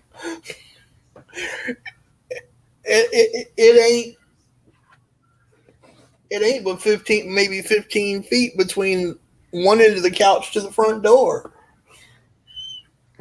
Well, like I said, if you're using an air rifle in a large caliber or a medium caliber, that's about shit. That thing's got a lethal range of much greater than 150 yards. Yeah, I know, but what I'm saying is that's the point I'm making is you're only talking 15 feet. If I pop him, I'm worried about him going through him and hitting whatever's behind it. Oh, I guarantee you it'll go right through them. Hot knife, meat, butter. Yeah. I've shot, let me see here. Well, when I shot my 50 caliber at that pig, I was probably about 80 yards. And I told y'all what happened. It punched right through and lodged next to the shoulder blade on the other side. Went right through the shield, right through the shoulder blade on the one side, blew the freaking pig's shoulder apart. It was running on 3 legs. Is that the one that got away? No, that's the one that I killed. Oh, okay. blew its heart all to shreds. Oh, fuck. Yeah, dude, I'm not kidding. Air guns are not a joke. No. I know. Like I told you, after we had our first talk, I started looking at them. That's why I'm trying to make as many sales as I can make, so I can go ahead and order the damn thing. Yeah, I put down $390 on my hot sod flash, and when I did that, I was thinking about buying the Hercules in 45, and then I thought better against it because I was like, you know what, just test out the gun you've got first, and then see if you need to go up in size. And I found out, no, I don't. Like I said, if I'm sitting here in the house and even if I had been sitting on my couch when old boy came through the back door or was trying to come through the back door, shit. Yeah, he wouldn't have been. Shit. He wouldn't have been enough to stop. He didn't. No, it'd been, yeah. You might have knocked out one of your neighbor's windows. In other words, Possible. I do know this. Yeah, probably. I do know this. My little 25, I've got it dialed perfectly so that if I have to shoot down through the stairs, downstairs at somebody who's trying to intrude at this house, because I'm using hollow point slugs, it's going to stop in the person. It's not going through. Pellets, on the other hand, most pellets for the larger calibers are only domed pellets. So what will happen is it's like shooting a regular old, round nose slug. It just goes through. Yeah. This shit's gonna hurt you. I'm just letting you know. It may not kill you, but you know what? Nah, fuck it. It's probably gonna kill you. Mm-hmm. Exactly. It's probably gonna kill you. And if it don't kill you, it'll make sure that your grandbaby's gonna feel it. Your great grandchildren will be like, great grandpa, what happened? Why does my chest hurt, Grandpa? Yeah. Exactly. Why do I have this birthmark, Grandpa? No. We got some characters around here. Mm-hmm. I was sitting out on the front porch. The other morning, and my neighbor, she comes out and she's like, "Did you hear me this morning?" This was later in the day that we were having this conversation. I was like, "No, I didn't hear you." I go, "What happened?" She goes, "I caught old boy." We get fence jumpers around here like you get rabbits. I mean, it's crazy the number of people that just jump a fence. She goes, "I caught an old boy trying to jump y'all's fence." She goes, "I told him that y'all got guns and ain't got no problem with shooting them, and that if they did, I didn't." And I was like, "Well, good on you, Judy, because you right. Somebody gonna shoot him." Yeah, no, that's the same with my neighbors out there in Blythe. That's why I was like, yeah, I could take a couple of weeks and come help my mama. Because, my neighbor come right out the fucking front of his house on somebody's ass. And it's not necessarily that, he's got every legal right to. He just will. Yeah. It's one of those things.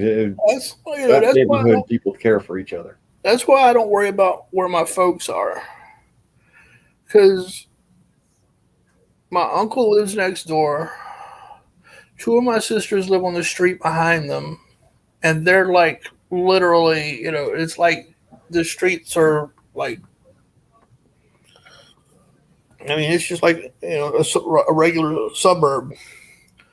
And then I've got I got another brother that lives on the same street as my parents. I mean, you fuck with my parents, you gonna get fucked up. Yeah. No, don't run there, motherfucker, because that's another family member. You done fucked up now. Yeah. Shit. My let's see here. My friend out in Florida, we got sitting down to talk, and he's like, "Yeah, I can't have a gun because my dad shot somebody out of our front door once." I was like, "What?" He said, "Yeah, our state went all freaking snowflake limp wrist bucks," and I said, "Yeah, makes sense." And then we're sitting there still talking about it and whatnot, and he made this stupid ass comment like, "Would it be okay if I use your rifle?" And I was like, "No. No. Nope. If I use my rifle, that's fine. If you use my rifle, no." No. No, it's not okay if you use my rifle. Yeah.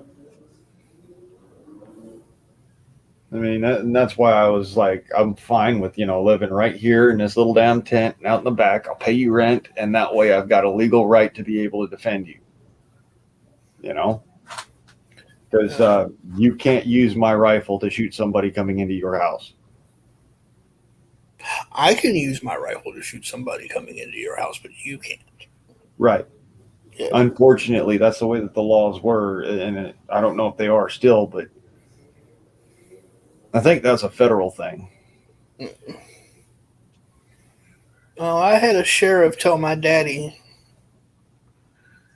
that if anybody ever broke, and this was the sheriff that lived next door to my folks at one point. This was years ago. And he's like, if anybody breaks in the house, you have the legal right to shoot them. Just make sure that they land inside the house. They land inside the house, and it's your gun. Yep. That's actually your reality, Yep. It needs to be your gun. It can't be somebody else's gun because that's like I'd have caught all hell if I'd have had to pull the trigger this morning because it wasn't my gun. It was my roommate's gun. Yeah. You would have caught a lot of shit for that. Oh, I know. I mean, yeah, you'd probably have been able to, Oh, I'd have got away with it. I'd have got away with it. you'd probably been able to get away with it, but at the same time, like I said, you'd caught a lot of fucking flack for that.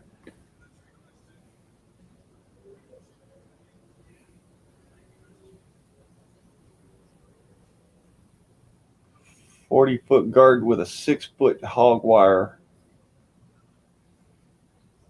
Yep. Say hello to my little friend. So wanna play?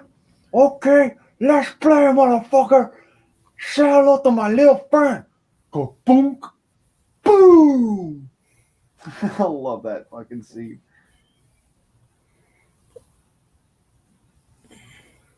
Pulls out a freaking saw with, or no, it was like an M18 saw with a freaking a bloop tube on it. Scarface. Yeah, that was one of my favorite scenes from that movie. Oh. Mm.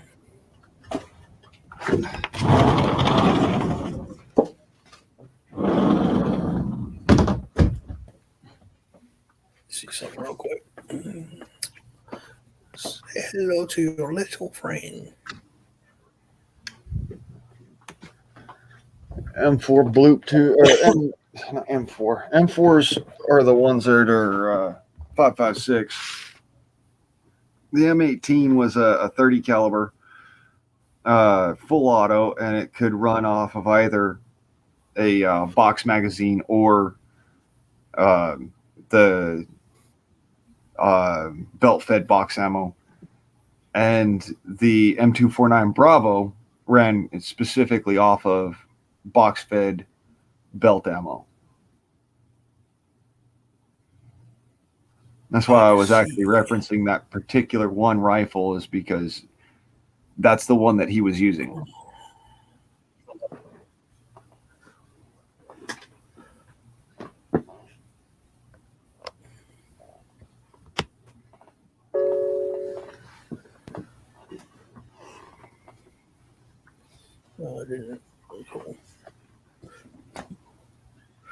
2.4758 caliber. That's 50 cal. It's 11 joules. Oh, this? Yeah, the with T4E. with it's 11 joules with the little rubber balls or with the paintball. Those don't transfer energy directly. They transfer less energy than they left the muzzle with.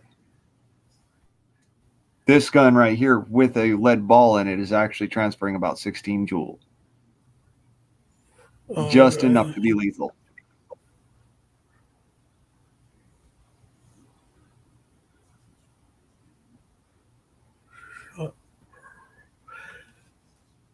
A shot per filling capsule. It's 12 shots.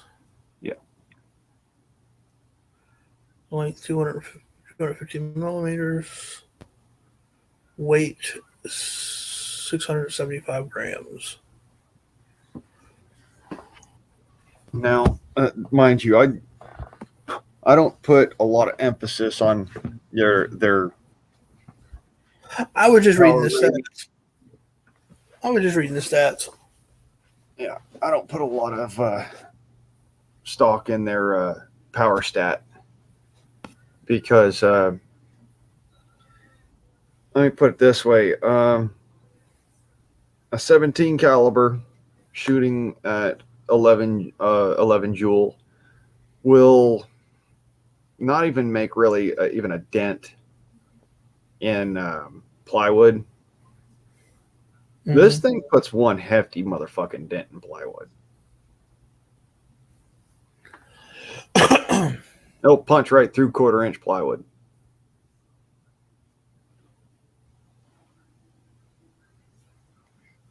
Three-quarter-inch, it'll put anywhere from 1/8 of an inch to 1/4 of an inch dent into plywood. What you need to do is get you a ham, see what it does to the ham. Yeah, I just don't like wasting meat. Who said you gotta waste it? You shoot it and then eat it.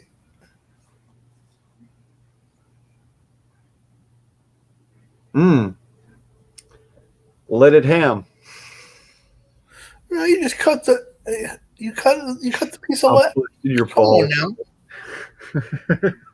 You know, it's good for your iron count. Think of it that way. Yeah, I was thinking about it. I had a pork loin the other day that I was thinking about doing that with because I was just like, I don't eat pork all that much. Yeah. So I thought, well, I could test it out on a pork loin. The plastic will kind of act like skin. Pork loin will act like muscle tissue.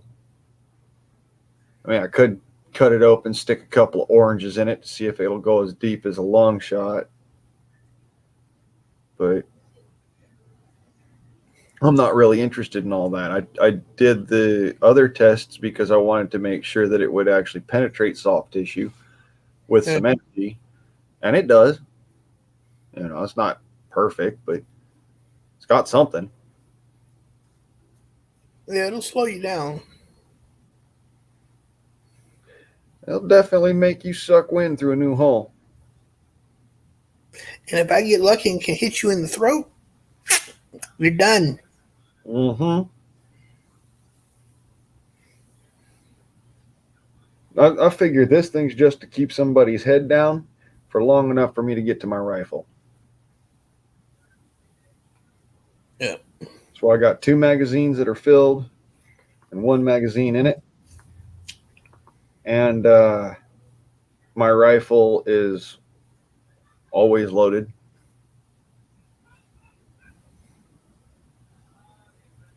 It's loaded with the 55 grainers. Yeah. Oh, that'll punch a hole in something. Yeah. Just as heavy as a AR-15 round. Only difference is that well, it's okay. It's just as heavy as some of the 223 rounds. The difference is speed. Mine's moving at about 950 feet per second, whereas your AR-15 is probably doing about 3,000 feet per second. My gun will do about 60 to 65 foot-pounds with that particular projectile, whereas an AR-15 probably does about 500 to 800 foot-pounds. Yeah. So, yeah, like I said, it's all to do with the speed of it. Yeah.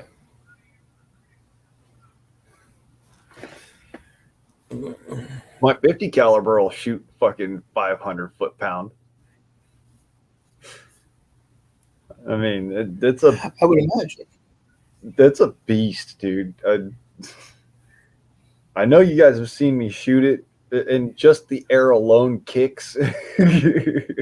No, I don't think I've ever seen you shoot it. Okay. Let's take a look at that then. I'll bring that up here so that y'all can actually see what I'm talking about. That 50 cal is a beast. Share your videos. I'll run through and go ahead and grab up the one that I'm talking about.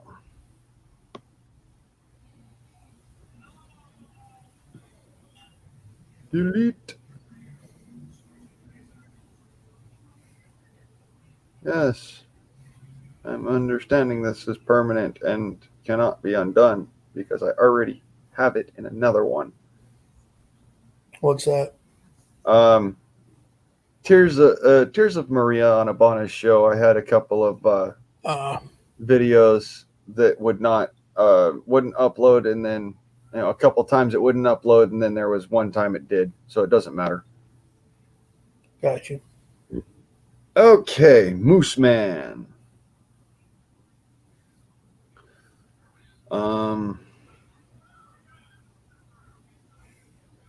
Copy link. Open new panel. Paste link. Enter. Okay. That's the one. Okay, and pause. Now, clear out Studio. Good. Share screen. And Chrome tab. We test it. Share. All right. Now,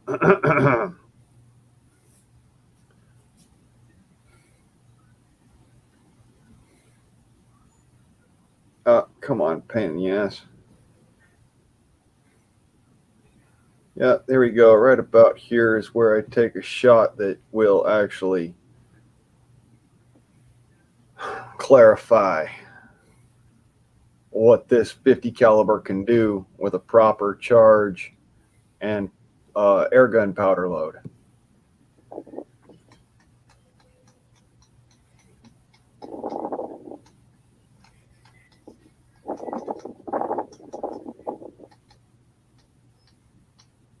There it is. All right, now, because apologies for the wind, folks. I ain't no pussy. I'm gonna show y'all that the guardsman shoots bell powder out of his big bores. I do not play games. When I say something, I mean it. Okay. Whoa. Way too fucking much. Level that out. Level it out. Right. Now I put a lot more hell powder in this one because I want to do something downrange and I ain't got a full charge on my rifle. So y'all sit back. Well, not a full air charge, but as it happens. Okay.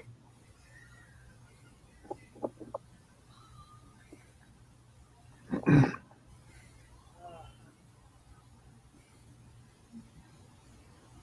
know what? No, fuck that. I need the micro. I'm shooting powder. All right. Micro on. Squint, engage.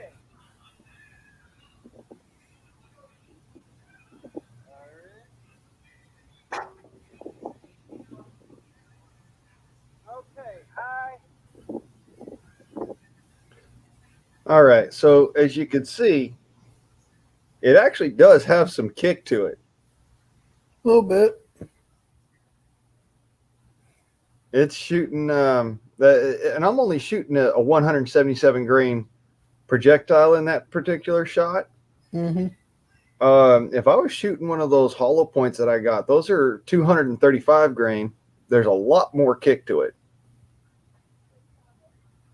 So let me see here. Go ahead and go back. And yeah, this is the video if you want to go and see the whole damn thing. See here, I got another one in here.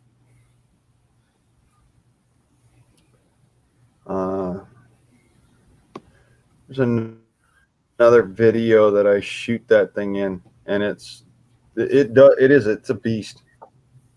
That air gun is the 50 caliber Sam Yang.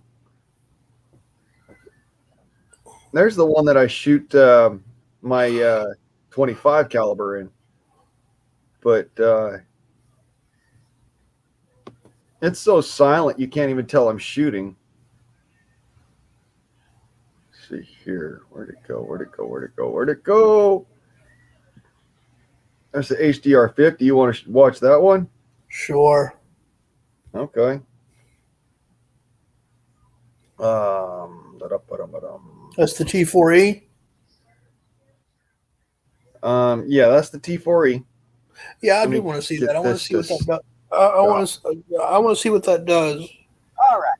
Now, ghetto ballistics gel. Come on, you pain in the ass. Protector. It doesn't want to do it for me in the thing here.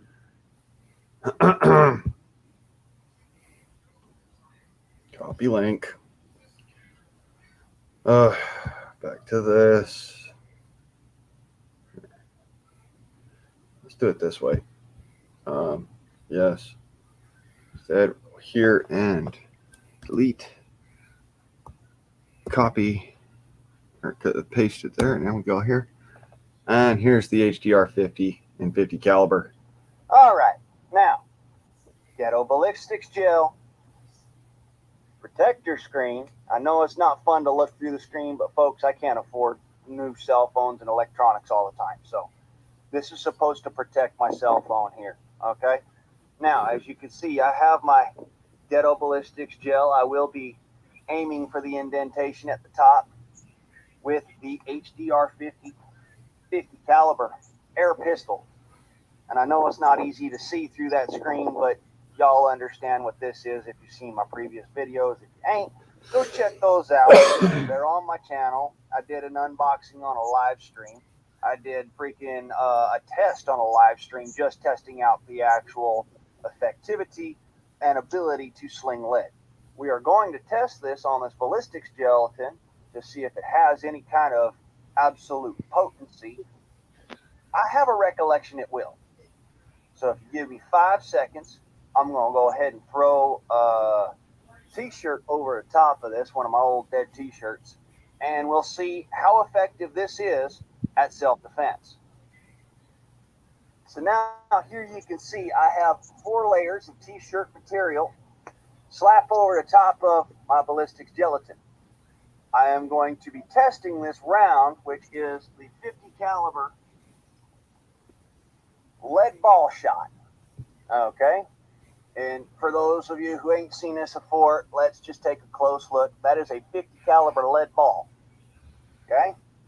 I'm going to be putting this through these.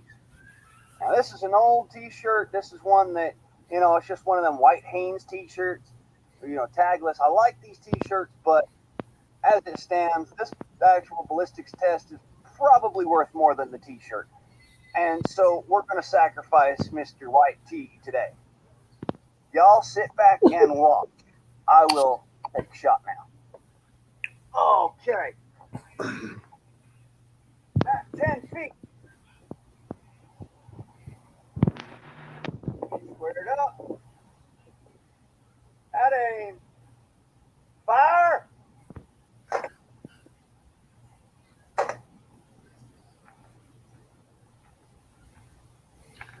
Okay, so we do have penetration.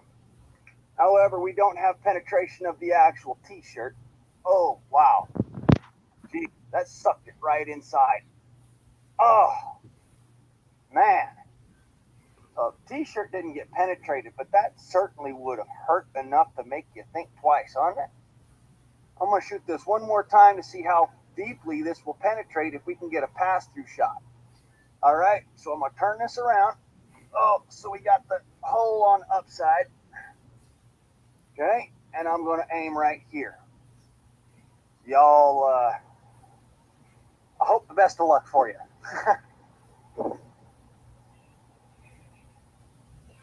Now, this is also a test without pill powder. Straight on. Woo! We have no zero hit. Okay, zero hit. We're going to hit one more time. Whoa. Because we didn't get a good hit. Or did we? Nope, that's just the other hole there bleeding. Hold on a sec. I get crap out of the way so I can actually test this properly. Let's have this thing turned back around. Now, this time I will be aiming for the indentation. Okay? This is again, no pill powder. And the ACR 50 caliber air pistol. I've shot this thing several times already, but this here should be about as good as you can get with just air.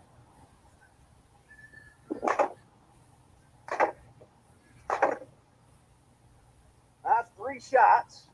Boy, oh boy, are we doing something with that.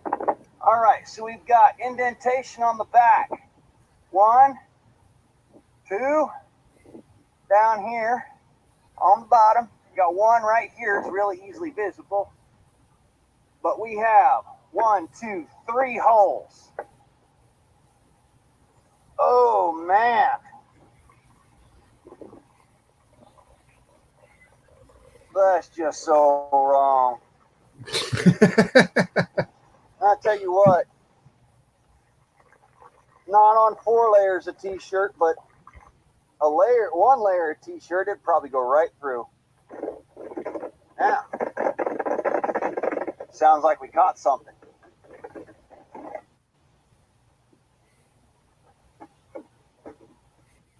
Looks like we caught 3 of them. Now, this is why I want something other than the Air Venturi lead balls, because they don't deform at all when they hit. And I mean, they don't deform at all. Now, I was going to do a test of a 50 caliber Sam Yang, but I think we ought to wait until later for that one. So, Annie Hoosiers, y'all folks let me know what you think. All right. So, basically, what happened is when I shot at the ballistic jug, it punched a nice round hole into the ballistic jug. The first round took and sucked the T-shirt material in, and it went in about that far. Nice. And so you're talking about 2 millimeter, about 2 millimeters of plastic, and that's being pushed out of the way. And what I didn't show in the picture is exactly what ended up happening with that ball. When the ball hit the t-shirt material, it popped the back end of the t-shirt open, which is why I thought, if I had one layer of t-shirt on there, I'm pretty sure it'd have gone right through it. It would have gone through. Yeah. And then when I was doing the testing, I looked at it and I looked at the back end of the jug, and there was this little indentation coming out the back about that far. So It would have done a little more than sting, that's for sure. yeah. And mind you, that was just with the CO2. That wasn't with the special blend of stuff that I made for, this particular type of air gun. I made it for a BB gun, but yeah, it's always in the back of the rounds on this air gun. You look at the front, that's same magazine I showed y'all. Right. That stuff's in the back of it is WD-40 and cornstarch. Potassium nitrate. WD-40 and cornstarch? Yep. That's all it is. And it holds it in. I would say so. Well, the nice thing about it is that unlike like firearms powders or anything like that, WD-40 will actually diesel with CO2. I did not know that. That's why they, when you get a BB gun, a regular old CO2 BB gun, they tell you to use like WD-40 or some sort of air gun oil with it. That's because it accelerates a BB fast enough to be accurate. If you don't accelerate BBs fast enough, they just do this kind of corkscrew thing coming out of it. Gotcha. Well, see if you can get up here. Come on, guys. Oh. Yeah, this man is actually my cousin. I got a few of them. I got a few of them. Come on, cousin. Did you find that squirrel yet? Or, Squirrel.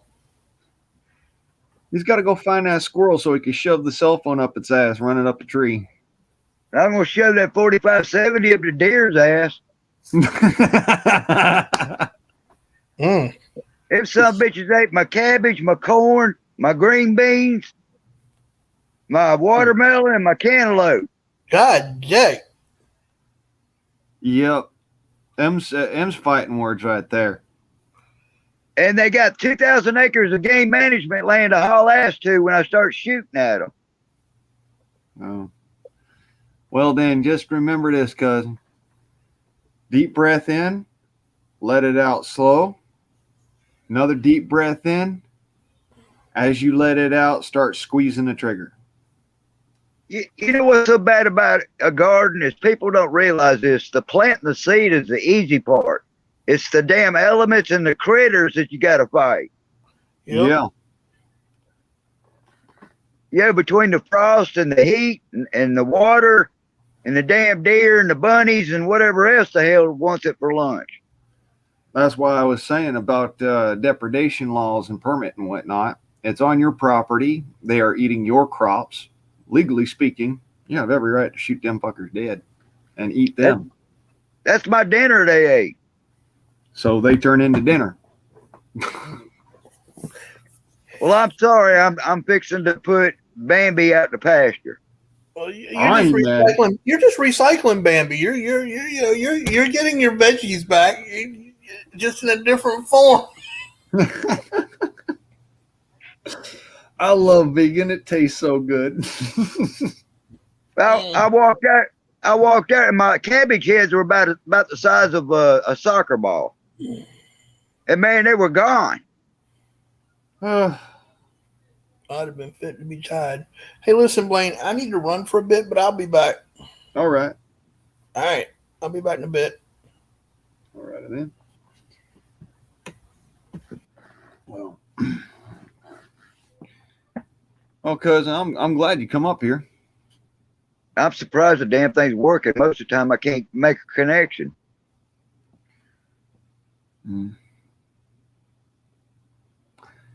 I will say this. I can't wait to get some of that deer jerky. Oh, I'm fit to be tied. I'm gonna sit up on the roof and wait on where I have a technical advantage on them. That's right. That's right. It's about 50, 60 feet from my house to that. I got two gardens, both of them 40 feet by 20 feet. Oh shit, I'd be getting, you know, in that situation, you got the right distance for it. I'd be buying me a silenced air rifle, honestly. Well, I ought to be able to cut them for a flip, brother. Yeah, you don't want to have to track them. That's right. But yeah, my neighbor got the buck. It was a 14 pointer. I think that thing weighed over 250 pounds. Oof. About 275, I think. Hi, John. Sorry you're tired and all. I think they all ran over to either Jim Bob Arcade or Michelle's Pro-Life American.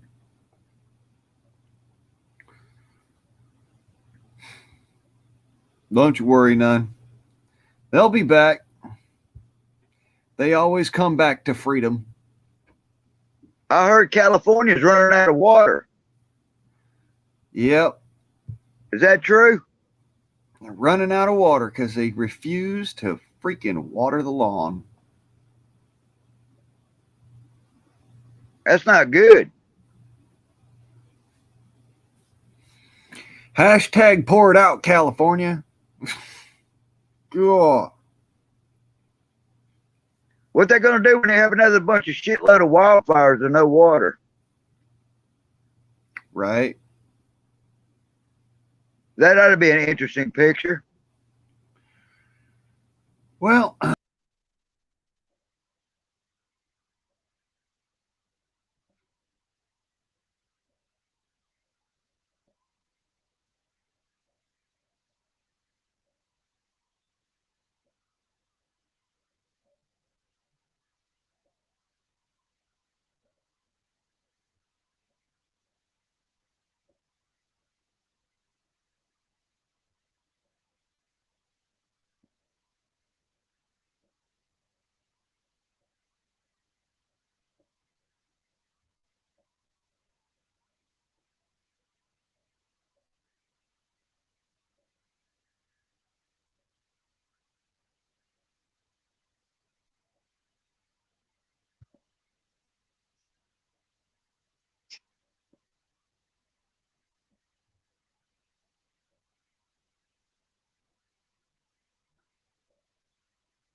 all of a sudden is giving me troubles.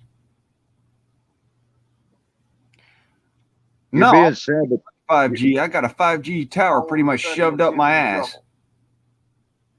You're being sabotaged by the gremlins. No, 5G. I got a 5G tower pretty much shoved up my ass.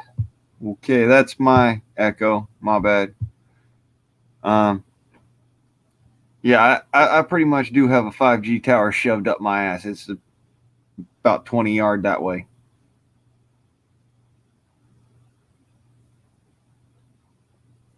I don't even know where my tower's at.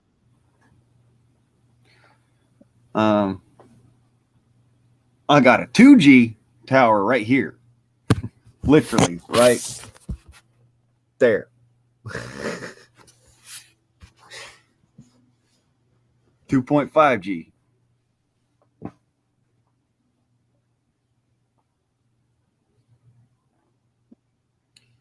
No, I don't have 5G devices. I have 4G devices and a Chromebook.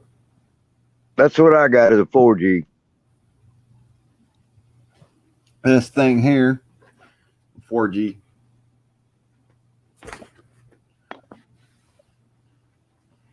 And then my other thing, my Chromebook is it's not a LTE system, it's a Wi-Fi system. What's so ironic about it is high-tech technology is not as high-tech as they make it out to be. No, it ain't.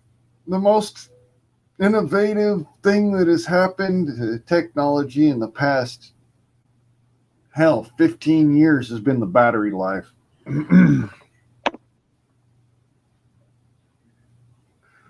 Royal bummer, in my opinion.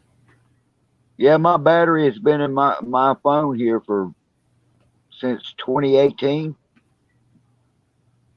Because I bought this phone back in 2018, about November of 2018. Don't get me wrong, I have a 8G device sitting right here, embedded in my skin or embedded in my jawbone.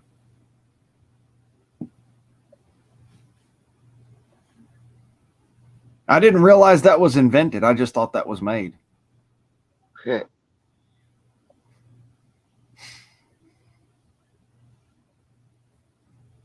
And I managed to make it for like 3 years, almost 4 years, and I finally dropped my phone and cracked my screen. Finally, after 4 years. Hey, cuz, you can see that this screen here, how it looks all like somebody hawked a loogie on it. Yeah. That's some clear nail polish. My screen's all shattered all to fuck. Best idea for you that I could ever come up with is you take a clear nail polish, a clear top coat nail polish, like the women use, and you paint your cracks on your screen with it, and then you let that dry hard.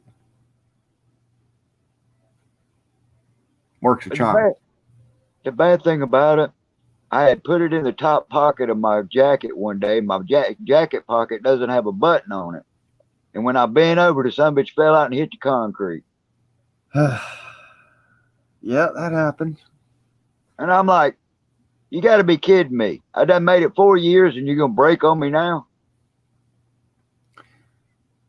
Sometimes it's just, carelessness. Other times I think it's actually like as if, you're being manipulated. Karma? Huh? Karma? No, not karma, cousin. I'm talking when you make a foolish decision to do something that you later on go, I know better than to do that shit. Why'd I do it? Now, any other time I would have stuck it in the other pocket and locked the button on the flap of the pocket. Right. But for whatever reason that day, I didn't think about it, and I stuck it in the one that didn't have a button on it. Yeah, and normally your instincts would scream at you to just like, no, put that in the other pocket. And like I said, it's almost like you're being manipulated at that point because you know that your body would tell you, your brain would tell you, just like your subconscious would be screaming at you the whole time, like, what the fuck are you doing? You bend over once, you're fucked. And it was like when it fell out of my pocket when it hit the concrete, the asphalt. I was like, I couldn't see it, but because the phone was backwards, the back of it was facing toward me. And before I picked it up, I already knew that damn thing was broken. I already knew that thing was broken. Yeah, and that moment. It's just like it hits the ground and you're like, shit. The first thing that goes through your mind is either shit or oh fuck. I know it because the moment that this happened, I dropped my phone so many fucking times, and it dropped just like that. It went ka-tink, ka-tunk, ka-tunk, tunk, whap. Don't they make bumper cases for these damn things? Yeah, they do. They ain't cheap and they don't work for a fuck all. I was fixing to say, do they work at all? Otter boxes do, but just the regular silicone bumper case, you drop that on a gravel driveway, you're fucked. It don't matter. Well, I'm going to use. I got one crack in it. It goes from the left-hand corner of it down to about the middle waist. And as long as the sumbitch works, the hell with it. Like I said, nail polish, because after a while that starts to separate from your thumb running across the edge, and it pushes your skin cells into the cracks. Right. It'll make it so it stops working. So like I said, just a little bit of just a stripe of nail polish on there, and it'll keep your skin from getting in there, and it'll seal the crack up pretty much. Clear nail polish. Yeah, clear nail polish so you can see right through it. I'll go over to the Dollar General tomorrow and pick up some. Yeah, that's exactly what I'm saying.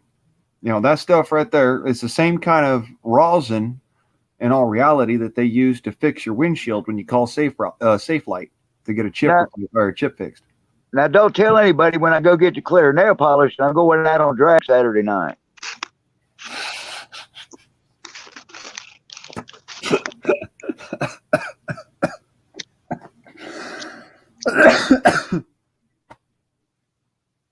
God damn. I didn't know you lean that way, cuz. Gotta love it, brother. Gotta love it. I did not know that you lean that way. No, not me, brother. I was about to, like I said, I just like, wow. Now, don't get me wrong. Back in the day, I had a friend of mine. I'm gonna say he was an acquaintance, okay? And he was about as gay as a $3 bill, and me and him got along good. I used to have a $3 bill.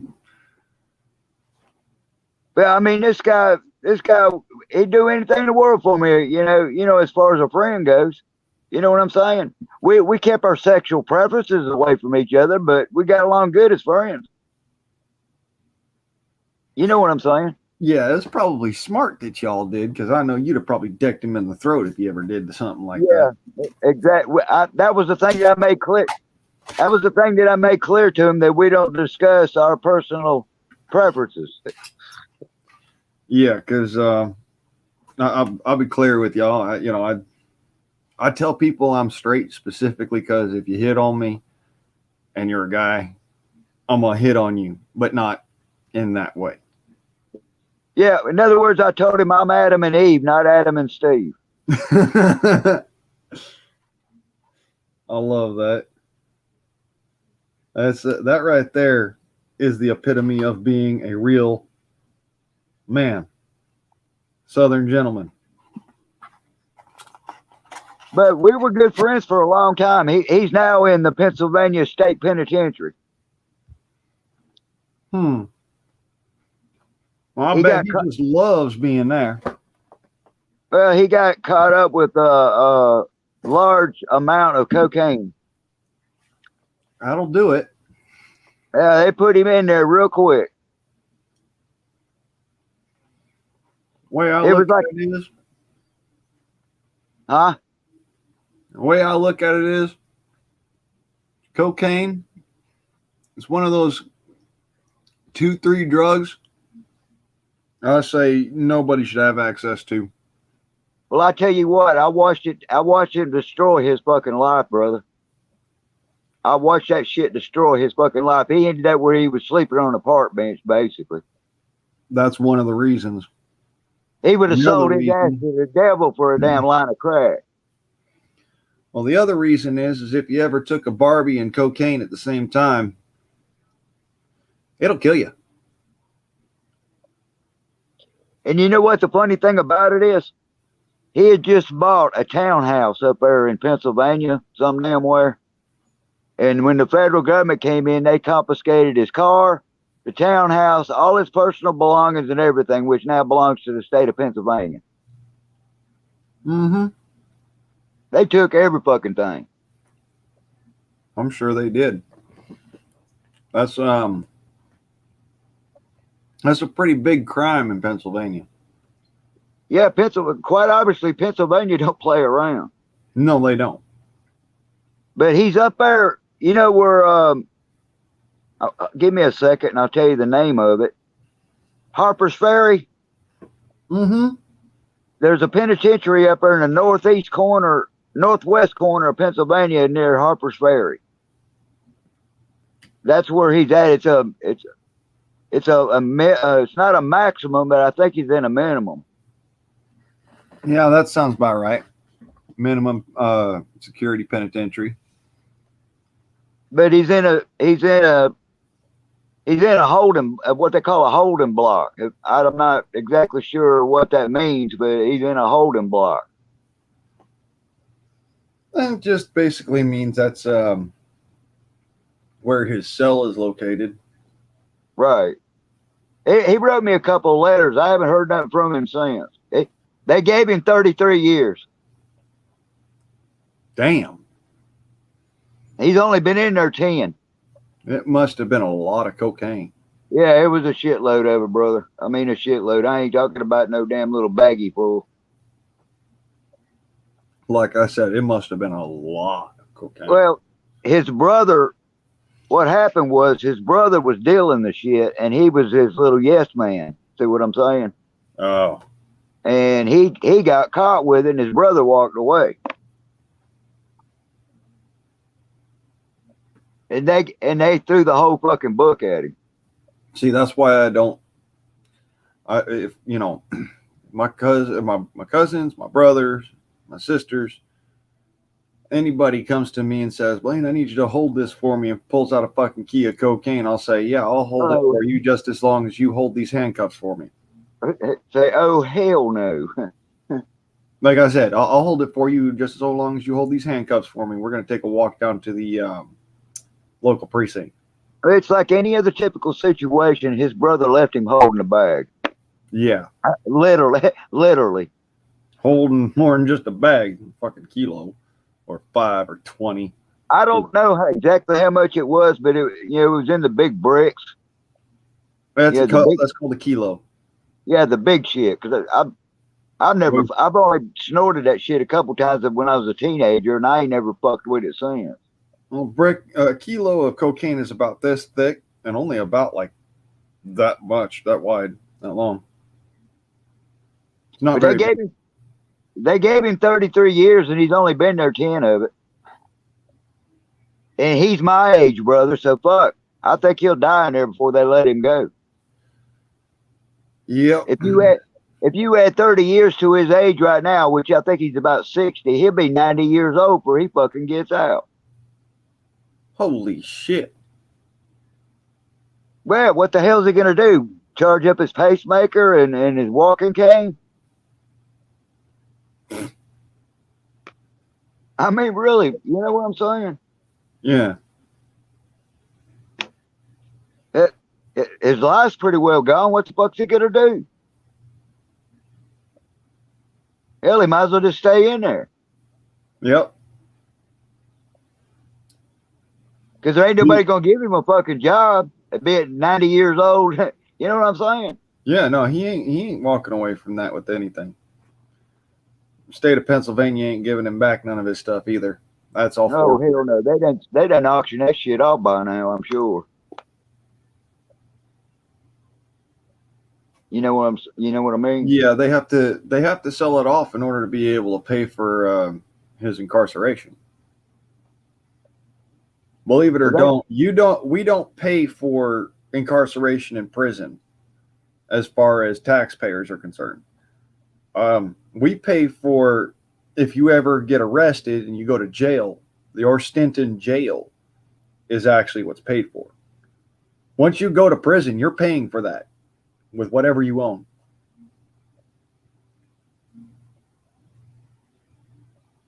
And nowadays, I mean, I look at, like weed, for instance. It's no different than drinking a 6-pack of beer as far as I'm concerned. Right.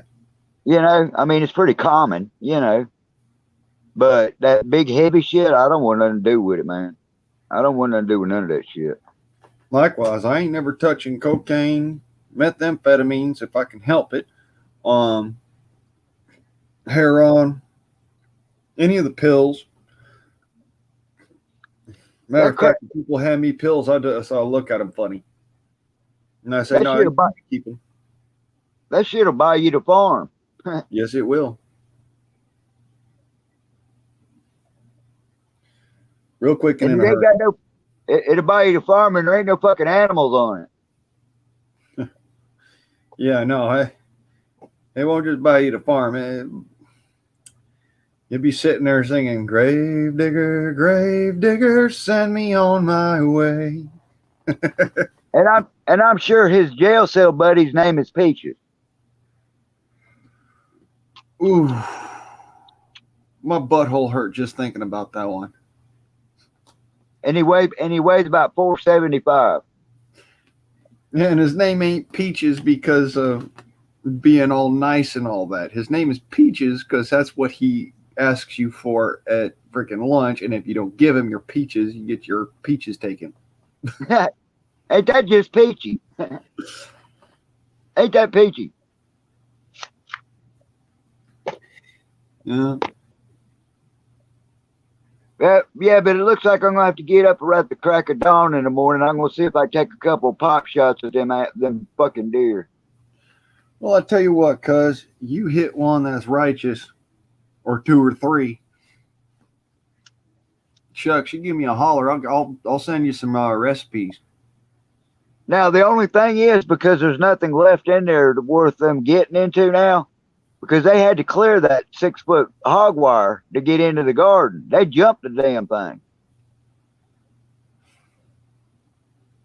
And for them to jump that damn thing, they must have wanted that garden awful bad. Well, then that means that there ain't no food around for them to get outside your garden, Right.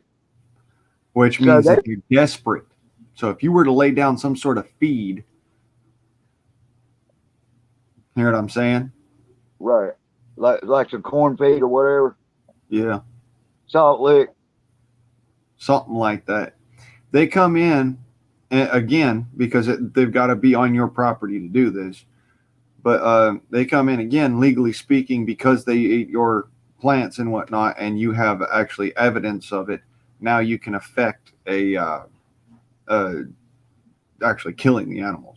Well, in my state, we have the hunting laws, but if it's on private property, they can't do nothing about it. Yeah. But I'm saying even if the animal were to run off of the property, because a deer will run for up to a quarter mile after being shot. That it's just a natural adrenaline spike that they get, which is very different from what we get. You shoot a human being, they ain't going nowhere. You shoot a deer, and you could blow that motherfucker's heart and lungs out the other side of its chest, and it's still going at least 25, 30 yards. Yeah, it's gonna move. I've seen them run a long way. I've seen them run at least a half a mile before they drop. Right. All I'm saying is that according to the depredations laws that I know, you can track them down and take them back to your house without having to worry about hunting law because of the fact that you've got the evidence of they destroyed your goods and your food, and the fact of shooting them while they are on your property.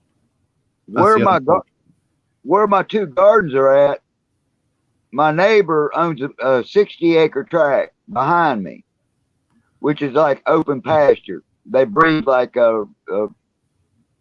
golden retrievers or whatever. Mm-hmm.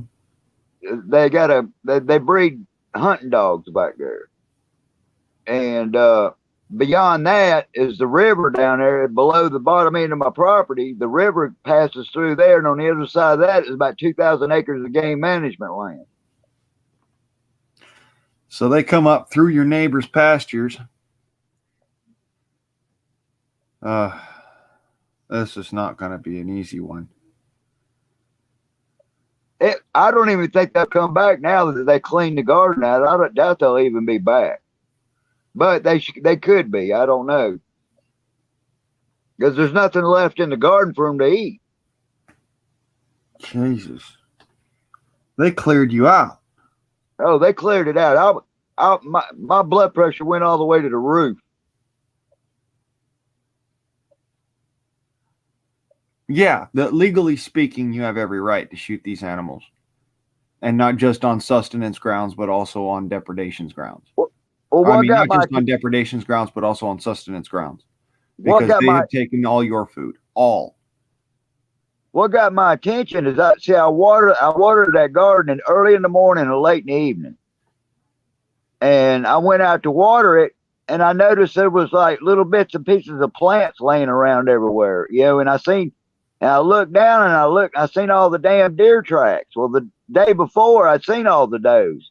There's about 8 of them that I at least counted, and there was deer tracks all over the damn garden. Everything, it looked like somebody just went through there with a damn lawnmower.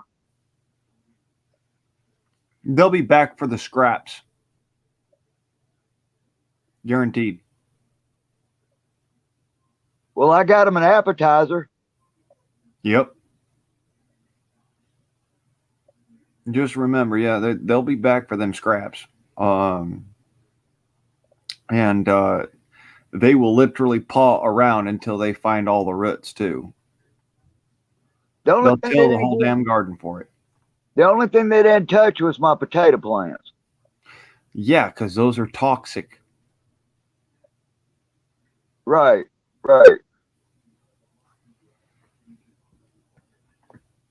So basically, all I got left is my tomato plants and my potato plants. That's it. I'm sorry, cuz they literally cleared you out. That's depredation right there. I had a raised bed, and I had a bunch of like bell peppers in it. Man, they even wiped them damn things out. The peppers? Bell peppers, the green bell peppers. Yeah, but I'm just saying they ate peppers. They ate the plants. All right. And I thought that was kind of strange for them to eat them bell pepper plants. Yeah, because they don't normally eat peppers. And they got I got some Concord grapevines back there that I planted, and they ate every damn leaf on them damn Concord grapes. Really now? They're fattening up. They're trying to fatten up early. I mean, they went in there like a damn lawnmower, brother. Yeah, eating voraciously, which to me says something of, one of 3 things: environmental change, disease, or what was the other one?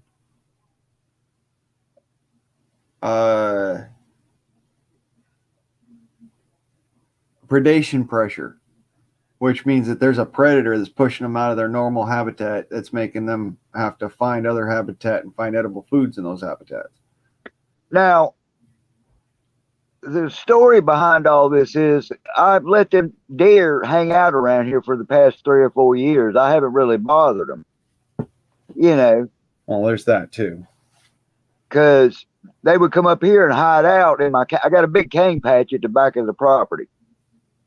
And they'd hide out in that cane patch, which it covers about a half an acre, 3/4 of an acre. Well, that's all well and good. That's not an issue. But when they start coming into, start encroaching further and further in towards the property, then you have to start making it clear to them that that's not okay. Yeah. I mean, I know a lot of people out there are like, oh, well, you can't drive animals. Yes, the fuck you can. On private property, you can. When they start destroying things, I've had enough. That's when it goes to depredations, and then you actually have not only a right, but kind of an obligation to kill that animal or those animals, depending on how many we're doing it. And you're probably because right. If they learn they can do it once, they'll do it again and again and again and again. And you're probably right. As soon as I make that first shot, I'm only going to get a chance to get it 1 or 2 more. Yep. Because they're going to scatter. Yes, they will. So if I'm lucky, I may get 2 of them. Yeah, but they'll be back every single fucking night until either the ones that were basically they gravitated to that patch because of the food are gone, or they get wise to the idea that that's not okay and they don't need to be there. That's the only way that you get rid of depredating animals. And they will try to get wise to when you are awake and when you're asleep and, things like that. Now, them animals are fucking smart, dude. Everybody thinks that deer are stupid. I don't know. They are just as smart as you are. They just don't have thumbs. I guess the only thing that really ticked me off more than anything else is, you know how much work is involved in a garden. I mean, it takes a lot of work. Yeah, and you cherish that and you love it, and you're like, all that hard work is specifically for an end goal, and when you can't have that end goal, it taxes you, it takes away from you, like it's demoralizing, let alone it can physically disfigure you because you ain't got your proper foods. Now here's something that I've noticed. Animals have been targeting people's gardens a lot more than they've been targeting farmlands. And I think that might have to do with these new pesticides they're using. Right. Either that or the animals got, wise to what the pesticides would do to them. And then they started just going, okay, well, these humans are growing things in these places. These humans are growing these other things in these other places. And, they must do something with them to make it food. Whereas this other place, they don't do anything to it to make it food. It's just there. Well, I've got a lead dinner for them. Yeah. By all means, send them lead pills. I can't stand that, brother. I really can't. I don't like that fucking animals can get away with damn near murder. I'm sorry, but this is the reality of this. Legally speaking, depredations is a legal reason to be able to utilize lethal force against any creature that is creating those depredations upon your property. It's not just human beings. And anybody who says, no, that's poaching does not fucking know the law. I went and I read up on it because I wanted to know, can I shoot an endangered species if they are depredating? Yes, you fucking definitely, most definitely can.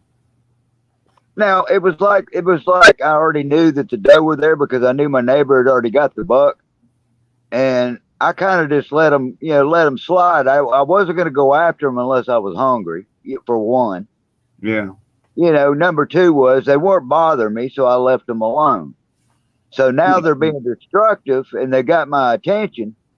Now they're gonna catch the butt into my affections. Yeah. See, now they're actually bothering you. Before they wasn't bothering you. And I left them alone. I had no reason to shoot them. Right. Now is definitely good reason. That's legal reason as far as human beings and the human courts are concerned, and natural law concerned.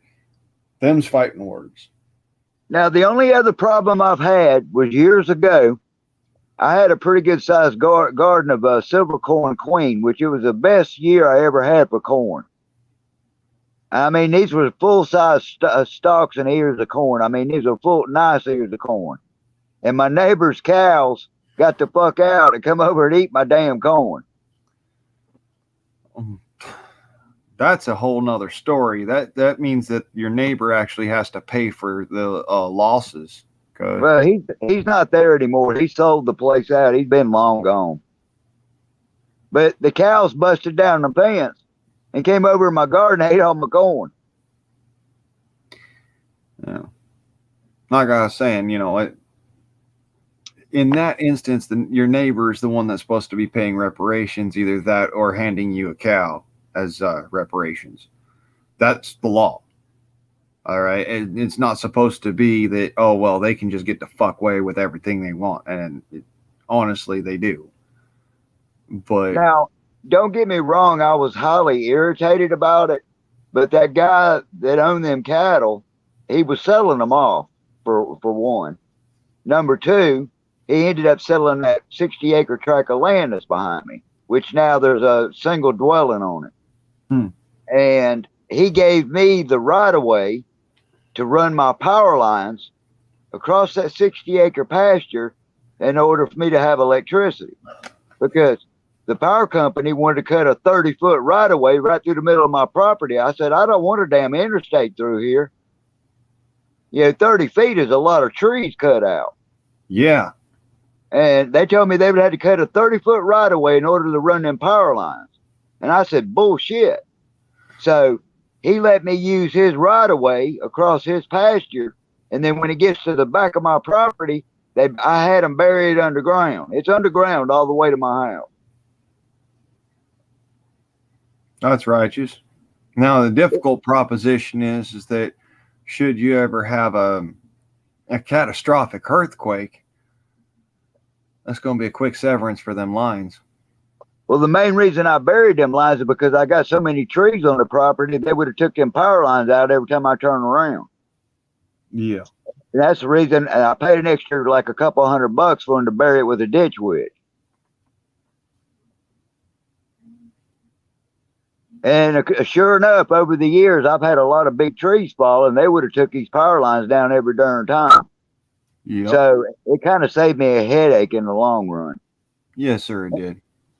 And of course, South Carolina, this area, we have earthquakes, but we're not prone for them. Well, you're not prone to big ones. Yeah, we got the little baby 2.2, 2.3 ones, Yeah, every now and then you get like a 4-pointer, and that's a big earthquake to y'all. Yeah, that would be a massive one for us. Charleston seems to get more of them than anybody. See, out here, we get a 4-pointer earthquake, and we're sitting here going, huh? I thought I was drunk. Yeah, you just kind of brush it off, right? Yeah. But yeah, it's been a long time. I mean, it's been since the early 1900s since a major one even hit this area. But Charleston got hit by a pretty good size one, I think, in 1900 and something. Yeah, y'all do have a history of really big earthquakes in some places, but not like we have.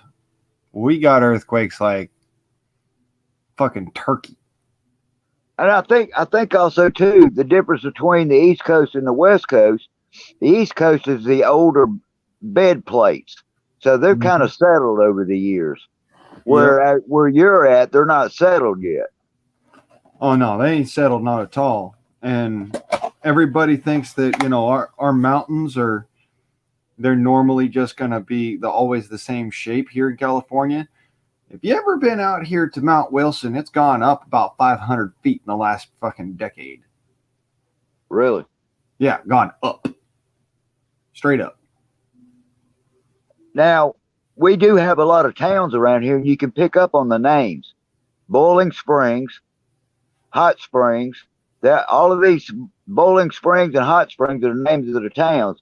What that tells you that this town is sitting on top of a hot spring, which is catching the heat from a volcanic disturbance underneath the surface. Yep.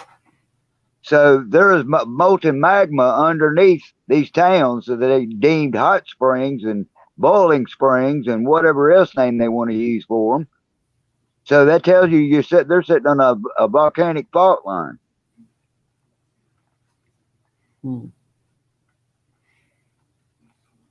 That or the coal underneath the ground is burning.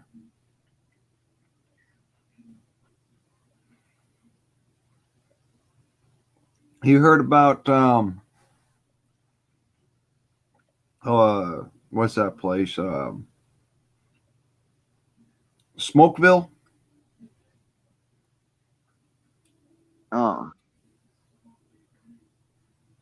think it's Smokeville or Smolderton.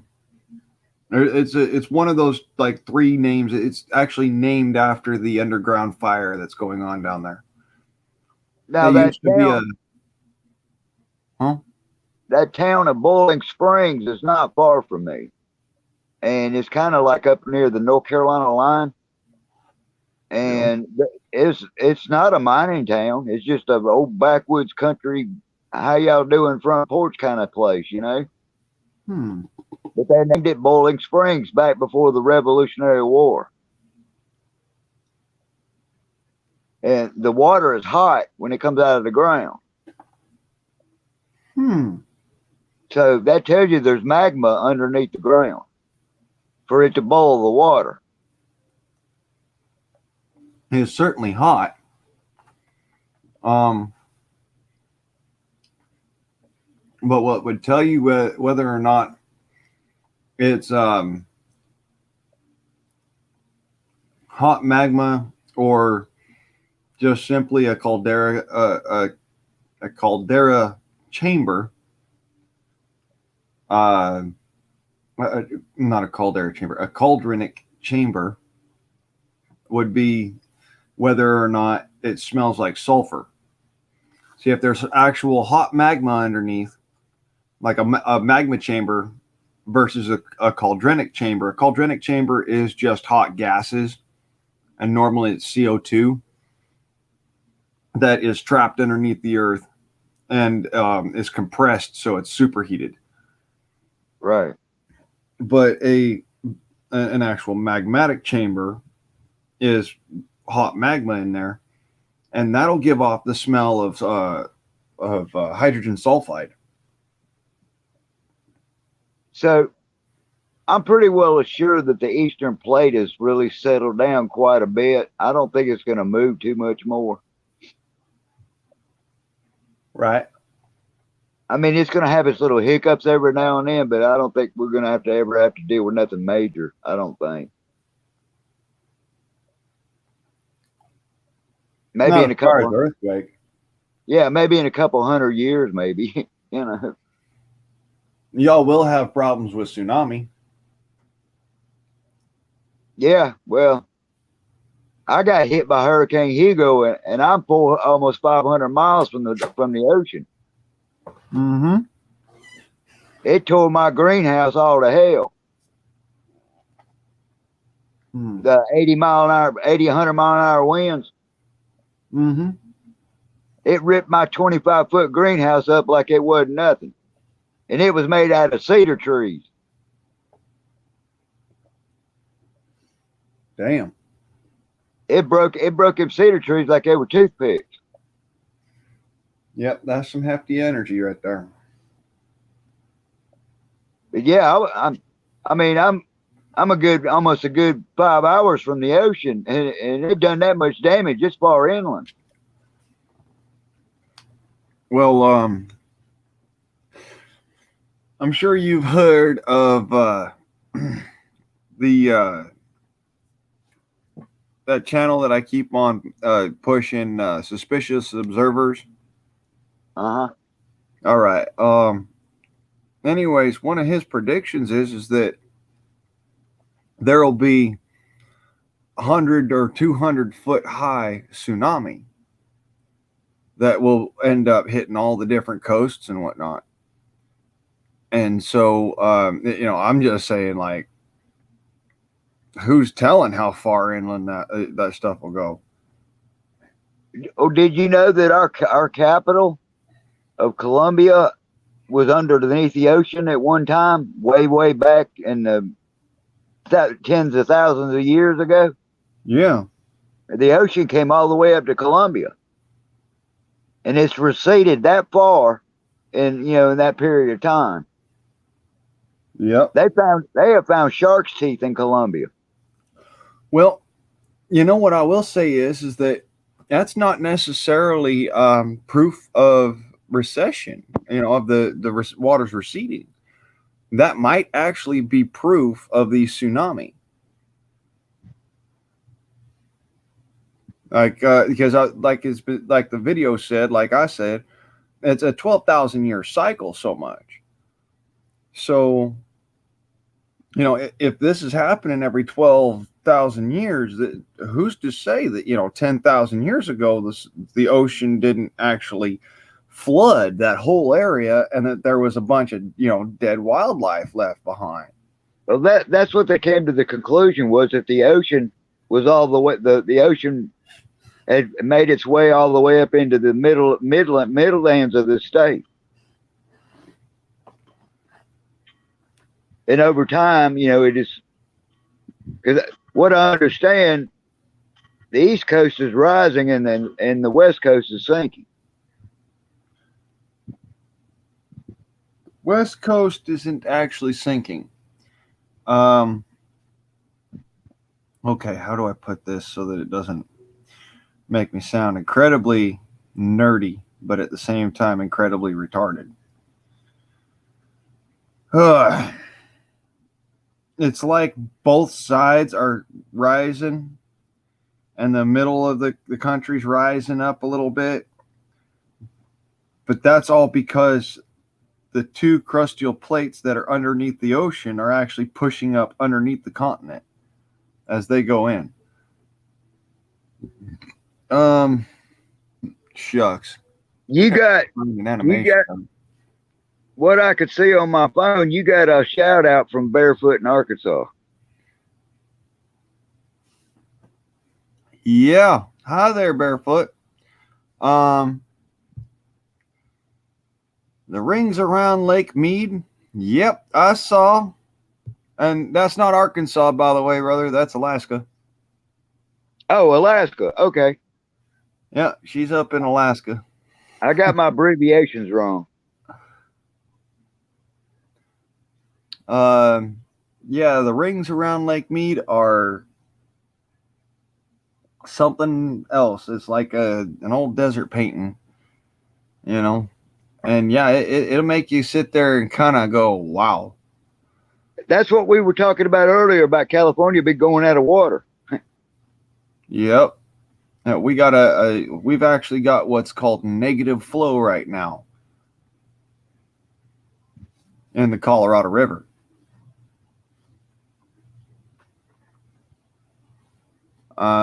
That's when the river slows down so much that we don't even have an actual current, a noticeable current in the river. Wouldn't you think that the Army Corps of Engineers would have realized that when it was trying to feed 4 or 5 states that it was going to put a strain on it? Oh, yeah, but you try telling that to a bunch of politicians who are sitting inside of their cozy little apartments that don't know a fucking thing because they never get out there. Because it supplies what? Utah, Nevada, No. Arizona, and California? No, it's southernmost of Utah, southernmost of Nevada, all of South California, and all of Arizona. That's a lot of water. Yep. That is a lot of water to supply 4 states with. Yeah. I mean, if you think about it, like San Diego or Los Angeles, that's enough to supply Arizona, Nevada, and Utah. Yes, sir. The consumption of San Diego alone, actually, I've been to San Diego, and the amount of water that they utilize. All right, and the problem isn't so much that they use so much water. It's how they dispose of it afterwards.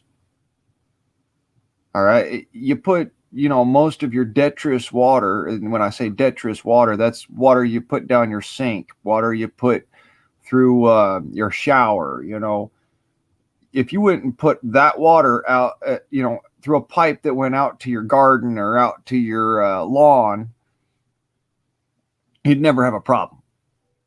All that water would be going right to where it needs to go. But instead it goes down into the sewer.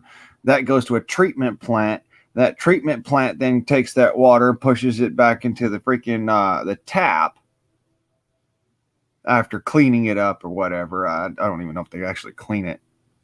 They just get the crap out of it.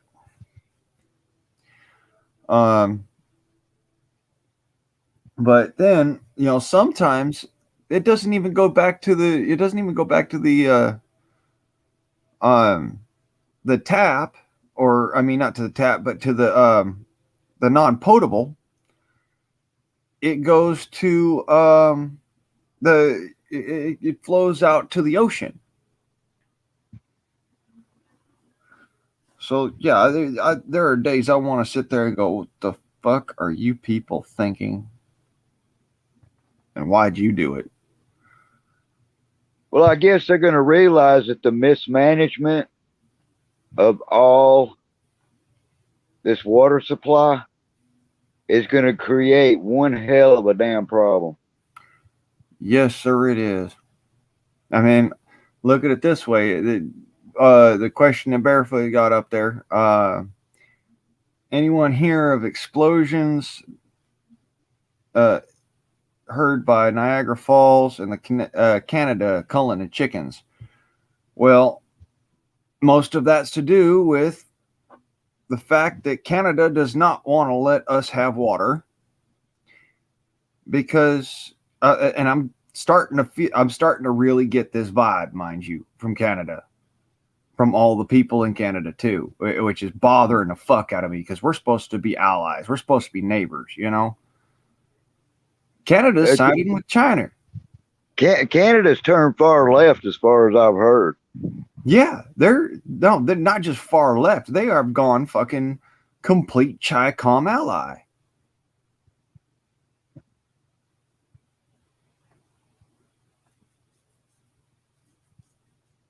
Yeah, you wanna question that, you know? Go ahead and look at some of the videos of police up there.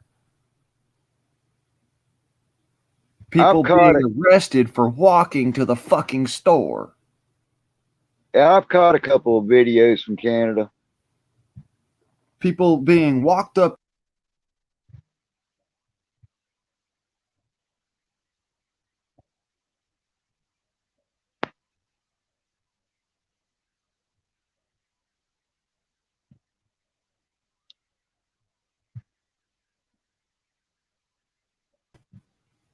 Canada,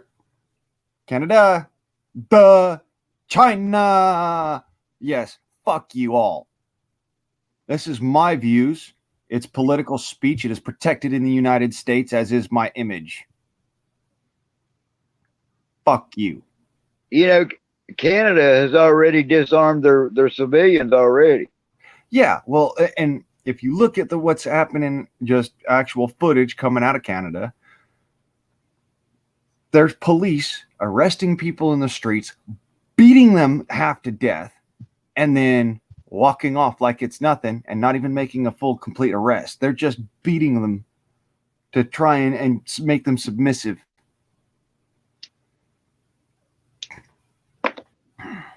Yes. This right here. Okay, why can't I do this? Yeah, Hackyard. Motherfucking hacks. Private wells. Canada is comfortable with their way of life and socialism. Yeah. They are siding with the Chi-Coms. You ever wonder why I sit there and I watch all the new renditions of old movies like Red Dawn, even though it makes me want to puke? That actually could happen. I mean, it really, in all due reality, could actually happen. An invasion from an outside force. Yes, sir. They're working with them. And I hate it because I used to have a lot of friends who were from Canada and derp. People don't realize, they all keep looking at Russia. Russia's not our problem. Not even close. Matter of Putin's fact, Russia is probably one of our best allies right now, as far as the American people are concerned. Putin's got enough sense not to screw with us because he knows nobody's going to win in a nuclear war. Right. And at the same time, Putin doesn't want to fucking screw with us because in all reality, you know, in all righteous reality, he'd probably march in onto American soil and help American citizens in their fight. So everybody's not looking in the direction of China, which is our true enemy. Exactly. And the reason why nobody's looking in the direction of China is because these people in fucking power right now are in cahoots. Yeah, they're cahooting all over my damn, cahooting all over my Constitution, and it's making me irate. Yeah, the people in Washington are rubbing elbows with China.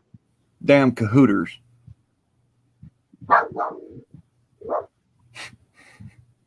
What I understand, I saw an article not too long ago that there was Chinese troops training over there in British Columbia, I believe, in Canada.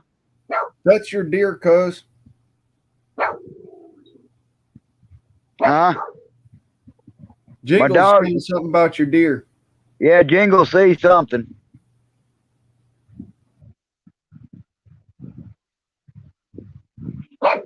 Yeah, he's looking at the patio doors.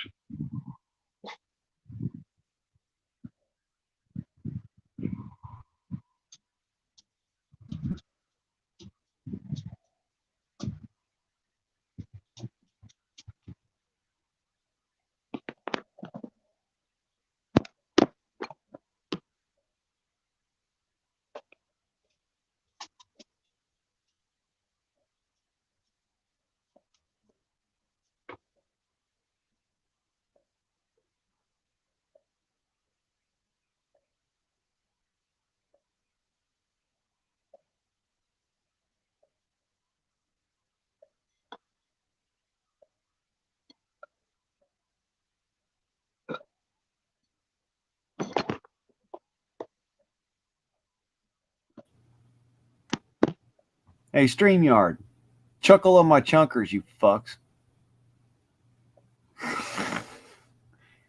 Yeehaw! Here you go. Somebody from Alaska heard the same damn thing I heard. I heard that there was Chinese troops training over in British Columbia. Yep.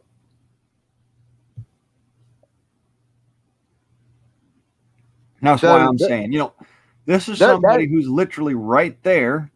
They're right almost. They're right there next door to Alaska and Montana and Washington, Oregon, all those states. Yeah. Training on our border for an invasion. They're not fucking training for nothing else. They're training for an invasion. And what is it that I always say about training? It's always a training day until the target starts shooting back.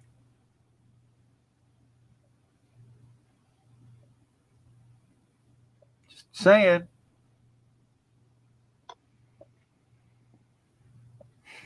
Yeah, he was on live till he started talking about they were calling chickens in Canada. And then Canada went and took his ass off the online. I'll bet you $100 he got cut off. So tell them they can stick our First Amendment up their ass. No, they can stick our Second Amendment up their ass. Our First Amendment is going to be going down their ear sockets. Right, exactly. That's the way I looks at it to you. Here, fucker, keister this. There's Jingles. Hi, Jingles. Hey, buddy. You see him? You see him? There he is. Hi, Jingles. Yes, Mr. Jingles. Puppy photo bomb.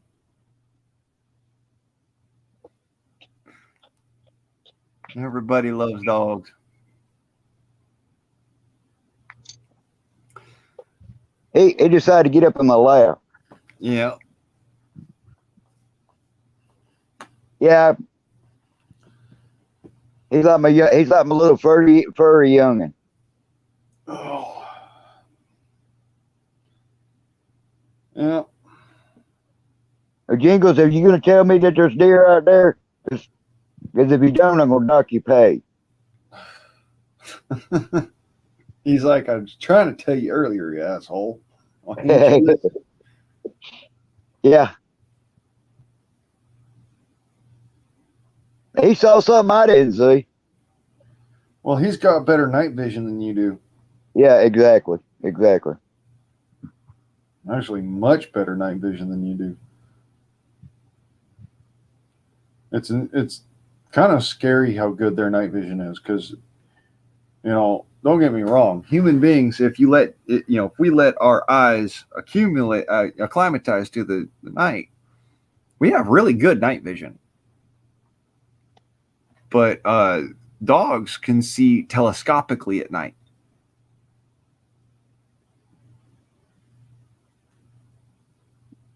Hey, what's up, Mr. Jingles?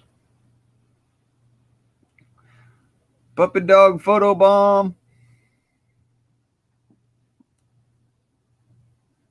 It's past his bedtime. He getting ornery. Well, thanks for coming up here, cousin.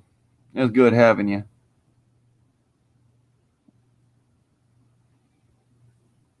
Yeah, I know. He tired. Y'all tired. I love you. Thank you for coming up here. Hey, bro, I just wanted to catch you, man. I enjoy a conversation with you every chance I get. Same here. I just hope to God this country wakes up, man. I really do. Yeah, real quick, because it's going to get bad quickly. I've noticed a lot of people that I have been around just recently, the outside world people, that the people, they just act like they don't give a shit. It's like they could care less.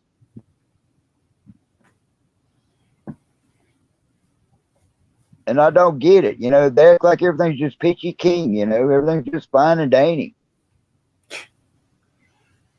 And yeah, like they think, like I say, you know what?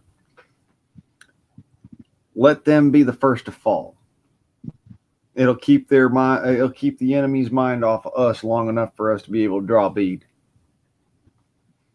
You draw bead, and then you don't fire till you see the whites of their eyes. Barefoot sent you a bunch of text messages. I say about 8 of them.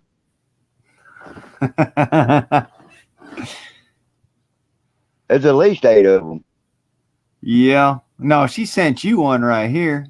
Oh, about Jingles? Yep. Yeah, tell her that's Jingles. Yeah, that's Jingles there right there.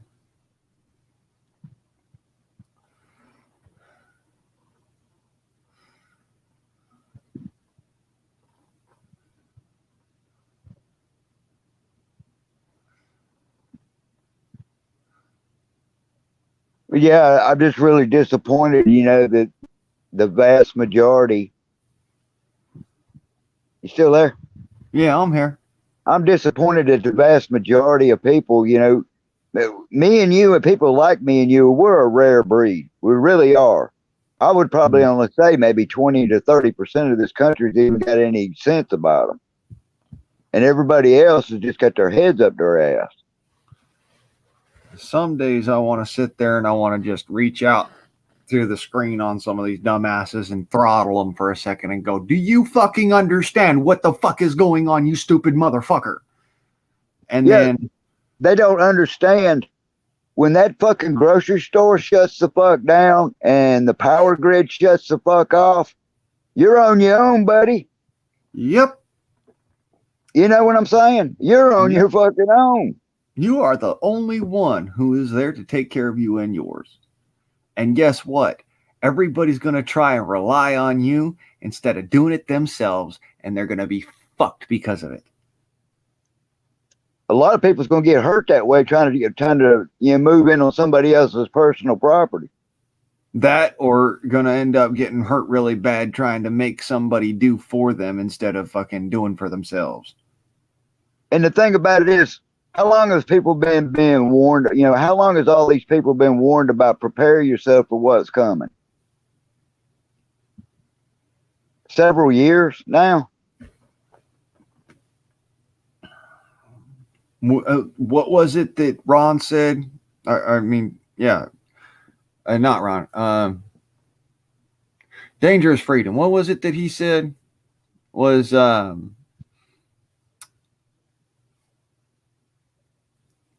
folks got like a breathing period, a grace period when Mr. Trump got into office, and it's going to be a couple of weeks to a month to 3 or 4 years down the road from when he got pretty much ousted by these assholes who fucking stole it. They're going to end, this much more time down the road, people are going to end up being really sorry they didn't go and prep up. I'm going to be honest with you, Blaine. I'm going to be really honest with you. I've even got some of my own family members that got their nose up in the air. Yeah. And they act like they're going to wake up tomorrow. They're going to drive their Mercedes Benz and go get their damn cappuccinos. You know? I live every single day as if I'm confident because I prepped. Not because I'm not confident because, the government's going to take care of me or anybody else is going to have my back. No, I'm confident because I prepped. Because I could walk from where I'm at and go any fucking where I want to. Barefoot because I've got all the gear I ever would need to be able to affect a fucking full-on war if I needed it. Barefoot sent you some more text. Yep. I see about 3 or 4 of them added on after it says Mr. Jingles. She saw Mr. Jingles. It's coming. It's coming in. Yeah, I know you want to throttle some people. I do too. I really do. I've gotten to the point. Don't get me wrong. I mean, you basically know me because we've talked a lot. But what I'm trying to say is I have gone from being optimistic to the defensive mode. I've always been taught that the best defense is a good offense, because then you don't even need to utilize defense. Once you've been put on your back foot, you've lost. I mean, that's boxing 101. Correct me if I'm wrong, but when this economy folds and turns sideways, when everybody's lost their jobs and they can't pay for their rent for their apartment or their house or their mortgage or whatever it is, it's going to turn into a bunch of crazy people. Oh, it's already started. Yeah, when Amazon doesn't want to stick around long enough to find the right damn apartment around here. Honestly, they'll just walk up. They find a building that has the same number, and they'll walk up and stick your fucking package on your neighbor's doorstep. And when all these people open up the refrigerator door and they don't have nothing but the light bulb on, and they got 4 kids to feed, it's gonna wake them the hell up. Because there ain't gonna be no grocery store to go get the shit to put back in your refrigerator, buddy. Exactly, and people, the worst part of it is what really bothers me, scares the fuck out of me actually, is there's going to be a bunch of these fucking whiny ass little liberals that ain't never fucking owned a gun in their lives and never hunted in their lives, couldn't understand how to shoot a gun or, how to do any of this shit. They're going to get guns, they're going to go out and they're going to try hunting. And they're going to inevitably end up killing themselves or others nearby. Yeah, that's going to be an interesting scenario.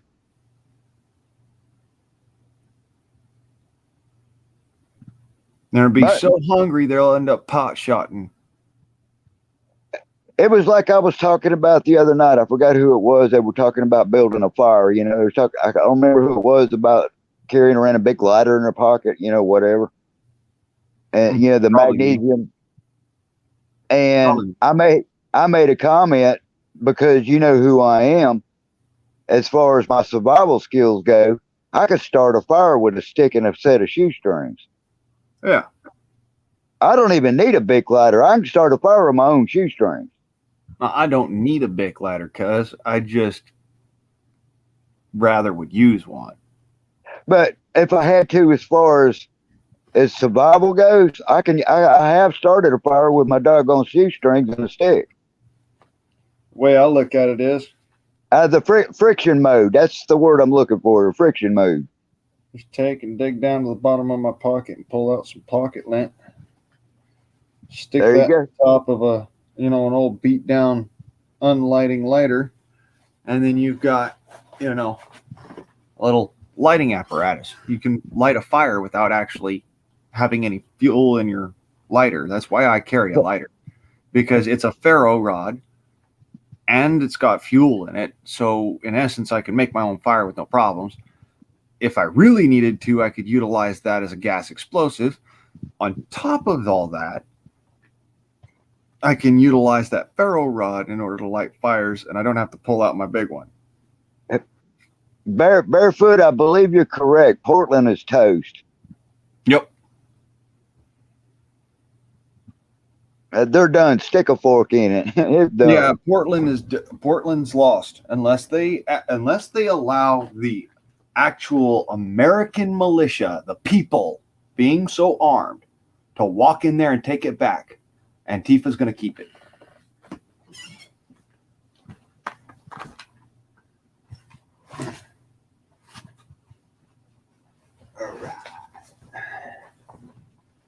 I heard that they were wanting to annex part of Oregon or Washington over to Idaho.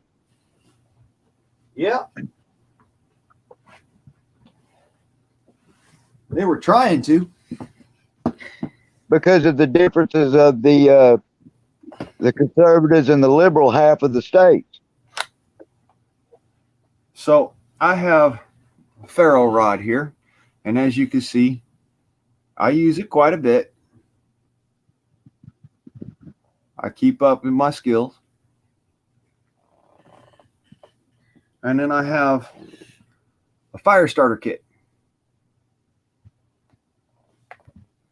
And I actually carry this as part of my preps. It's not just, I figure, fire is more important even in some cases than water. If I've got fire, I can get water. If I don't have fire and I have water, well, that's all well and good until that water's gone. So, yes, I have a fire kit. Barefoot made a comment. I'm from Idaho, and half the state is liberal pussies. I remember. I'm from Utah. I've never been to Idaho. I haven't ever been up to the northwestern part. I've been everywhere but the northwestern side of the country. See here, I can start a fire with one of them. I can start a fire with this thing. I can start a fire with anything in here, which is all sorts of fun stuff here. I have paper. I have cotton. I have other cotton stuff. And you can also make things out of dried material around you to make a mouse nest, what they call a mouse nest. Yeah. I have steel wool. I got cotton thread. And I got a bag full of bullets. Every single one of those is a fire starter. In a shit situation, a tough pinch. That's the difference between, surviving indefinitely, because I can repack this thing with other dry materials, as they use these, and be good. And every single one of these will catch fire and actually light fire in a damp environment if done right. Blaine, you know as well as I do, a lot of these damn liberals can't even turn on a light switch without an instruction manual. Yes, I do. Makes me sick, but yes, I know it. The worst part is that they don't even read the instruction manual before they try. Right. Right. Exactly. Oh, barefoot. I almost made it to Alaska back when I was a teenager, and I tried to get a couple of my buddies to go, but because of my age now, I don't think I'd make it out there. Me and the grizzlies wouldn't get along too good. No, you'd end up being bear shit, cuz nothing personal. I don't have the stamina for it anymore. But back when I was younger, I almost made it to Alaska. I really did. I was wanting to go. Well, I was wanting to go when I was probably about 19, 20, around there. This was in the early 70s. Vietnam was still going on. I remember that. I was wanting to go to Alaska, and I finally just ended up having to decide against it. Can't make money and live in one of the most beautiful places in the world. It doesn't work like that. You either got to have money or, well, good luck. Hey, Blake, she made a comment. Huh? And then they'll complain that the light switch hurt them somehow and need counseling and reparations.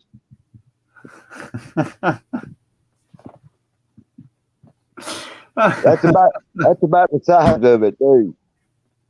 A bunch of carrots. Oh, that's funny.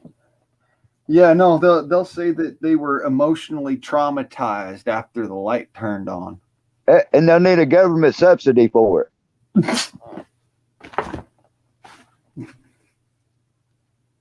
It hurt my feelings.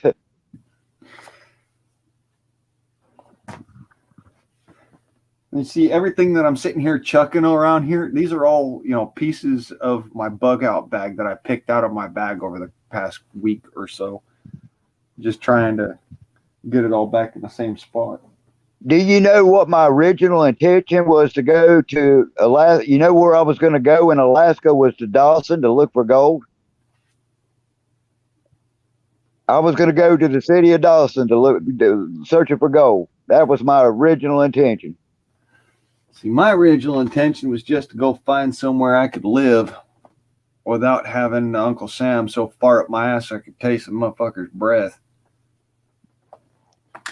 And what I understand, this is what I understand about Alaska. You don't want to go out to the outhouse without a damn rifle. Oh yeah, you don't take a shit in the woods without a rifle. You don't take a shit in an outhouse without a rifle. Not out there. Hell, even out here, if you're gonna go and you're up in the woods, say, mind you, not down here in the city, but up in the woods. If you're gonna go walking around in the woods, you better have some fucking some bells over your ass, whistle or something every 5 feet or something, blow on a whistle, or carry a fucking rifle. I don't much feel like tangling with a grizzly or a Kodiak while I'm going to go take a crap. Same here. And you know what? Actually, up there, I wouldn't even go around wearing bells because of one thing that I know very well. And that is that domesticated caribou up there, reindeer, they all have bells on them. So, and guess what? One of the most favorite animals for grizzly bears to hunt is caribou. Now, I do know my sister used to live in Boulder, and she had 2 big full-blooded German Shepherds, and she lost them to a pack of wolves. Yep. Those wolves killed her German Shepherd. German Shepherd ain't nothing by comparison to a wolf. One wolf take on a whole pack of Germans and take them down. Yeah, those German Shepherds lost. Yeah, guaranteed. Don't get me wrong, it's not something I'm happy about, but no, a wolf will take on a whole pack of German Shepherds and win. A pack of wolves against 2 German Shepherds? They don't have a chance. They don't have a chance. Talk about freaking lamb bone.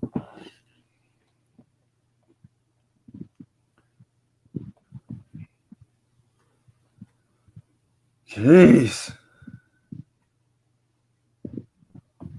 That's something else right there. Yeah, I just read that. Wow. Oh, I'm so sorry. That sounds So horrible. basically, you would be hearing me go, "I'm going to the outhouse and I'm taking a bazooka with me." See, me, I wouldn't want the bazooka because of the flashback. I'd be going out there. I'd be like, all right, Oh, this is how I'm doing it. you're talking about the methane gas, right? No, I'm talking about the fire coming out the back of the bazooka. If you're inside Well, of an outhouse, that's flashing all the way around you. well, I was looking at tangling with a Kodiak. Thank God all of them lived. Yeah, no doubt, Or no what? doubt. They were They- lucky. They were lucky. That's luck.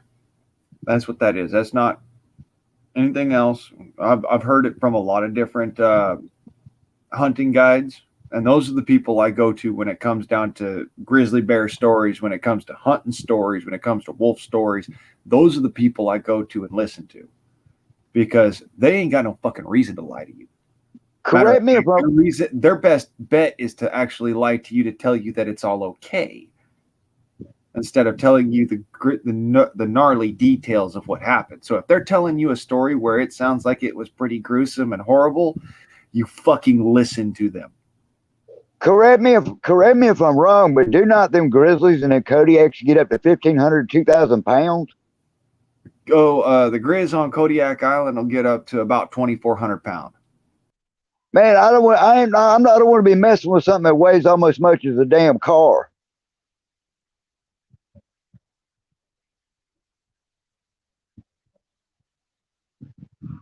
Fuck, I hate StreamYard. All right. Yeah. Grizz up on Kodiak Island will hit 2,400 pounds. And yes, they're not. Why ain't you got one yet? You needed one yesterday. I'm not going to mess with something that weighs as much as an automobile. There's a reason why the 50 caliber Barrett is actually an approved hunting rifle. It sure the fuck ain't because you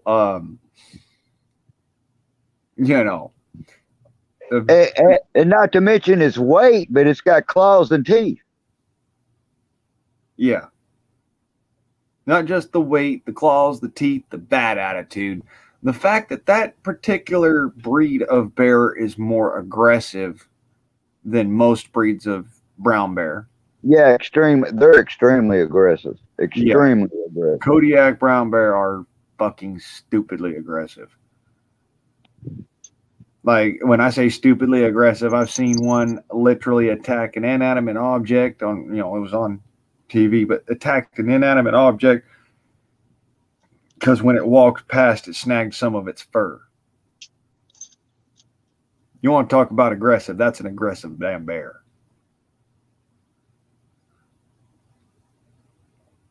And they say that the bears from Kodiak, when there's enough of an ice pack around Kodiak, they'll actually walk onto the mainland.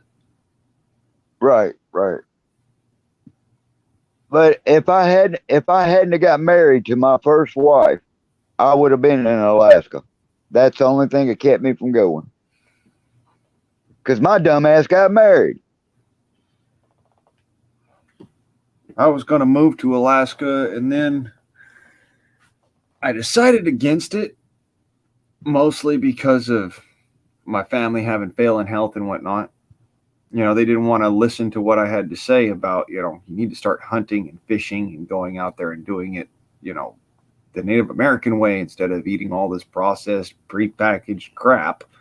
At least just have some, like some good Hassenpfeffer, have some. You don't like going to the grocery store and buying the mystery meat? The fucking what? Mystery meat. Mystery meat. I've never heard of mystery meat. That's the shit they sell in the grocery store and you don't know where the hell it came from.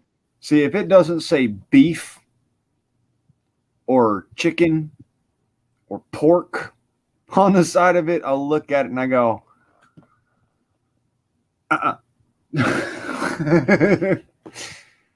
well, shit, they're Dangerous Freedom Zone live. I guess I'm gonna have to kick everybody off. You can't go home. You don't have to go home, but you can't stay here. Well, take care, cuz I'm fixing to go. It's 1 o'clock my time now. I'm fixing to go crawl in the sack, catch some Z's. All right, cousin. Well, you have a good one. You too, bro. All right. Good night. Night.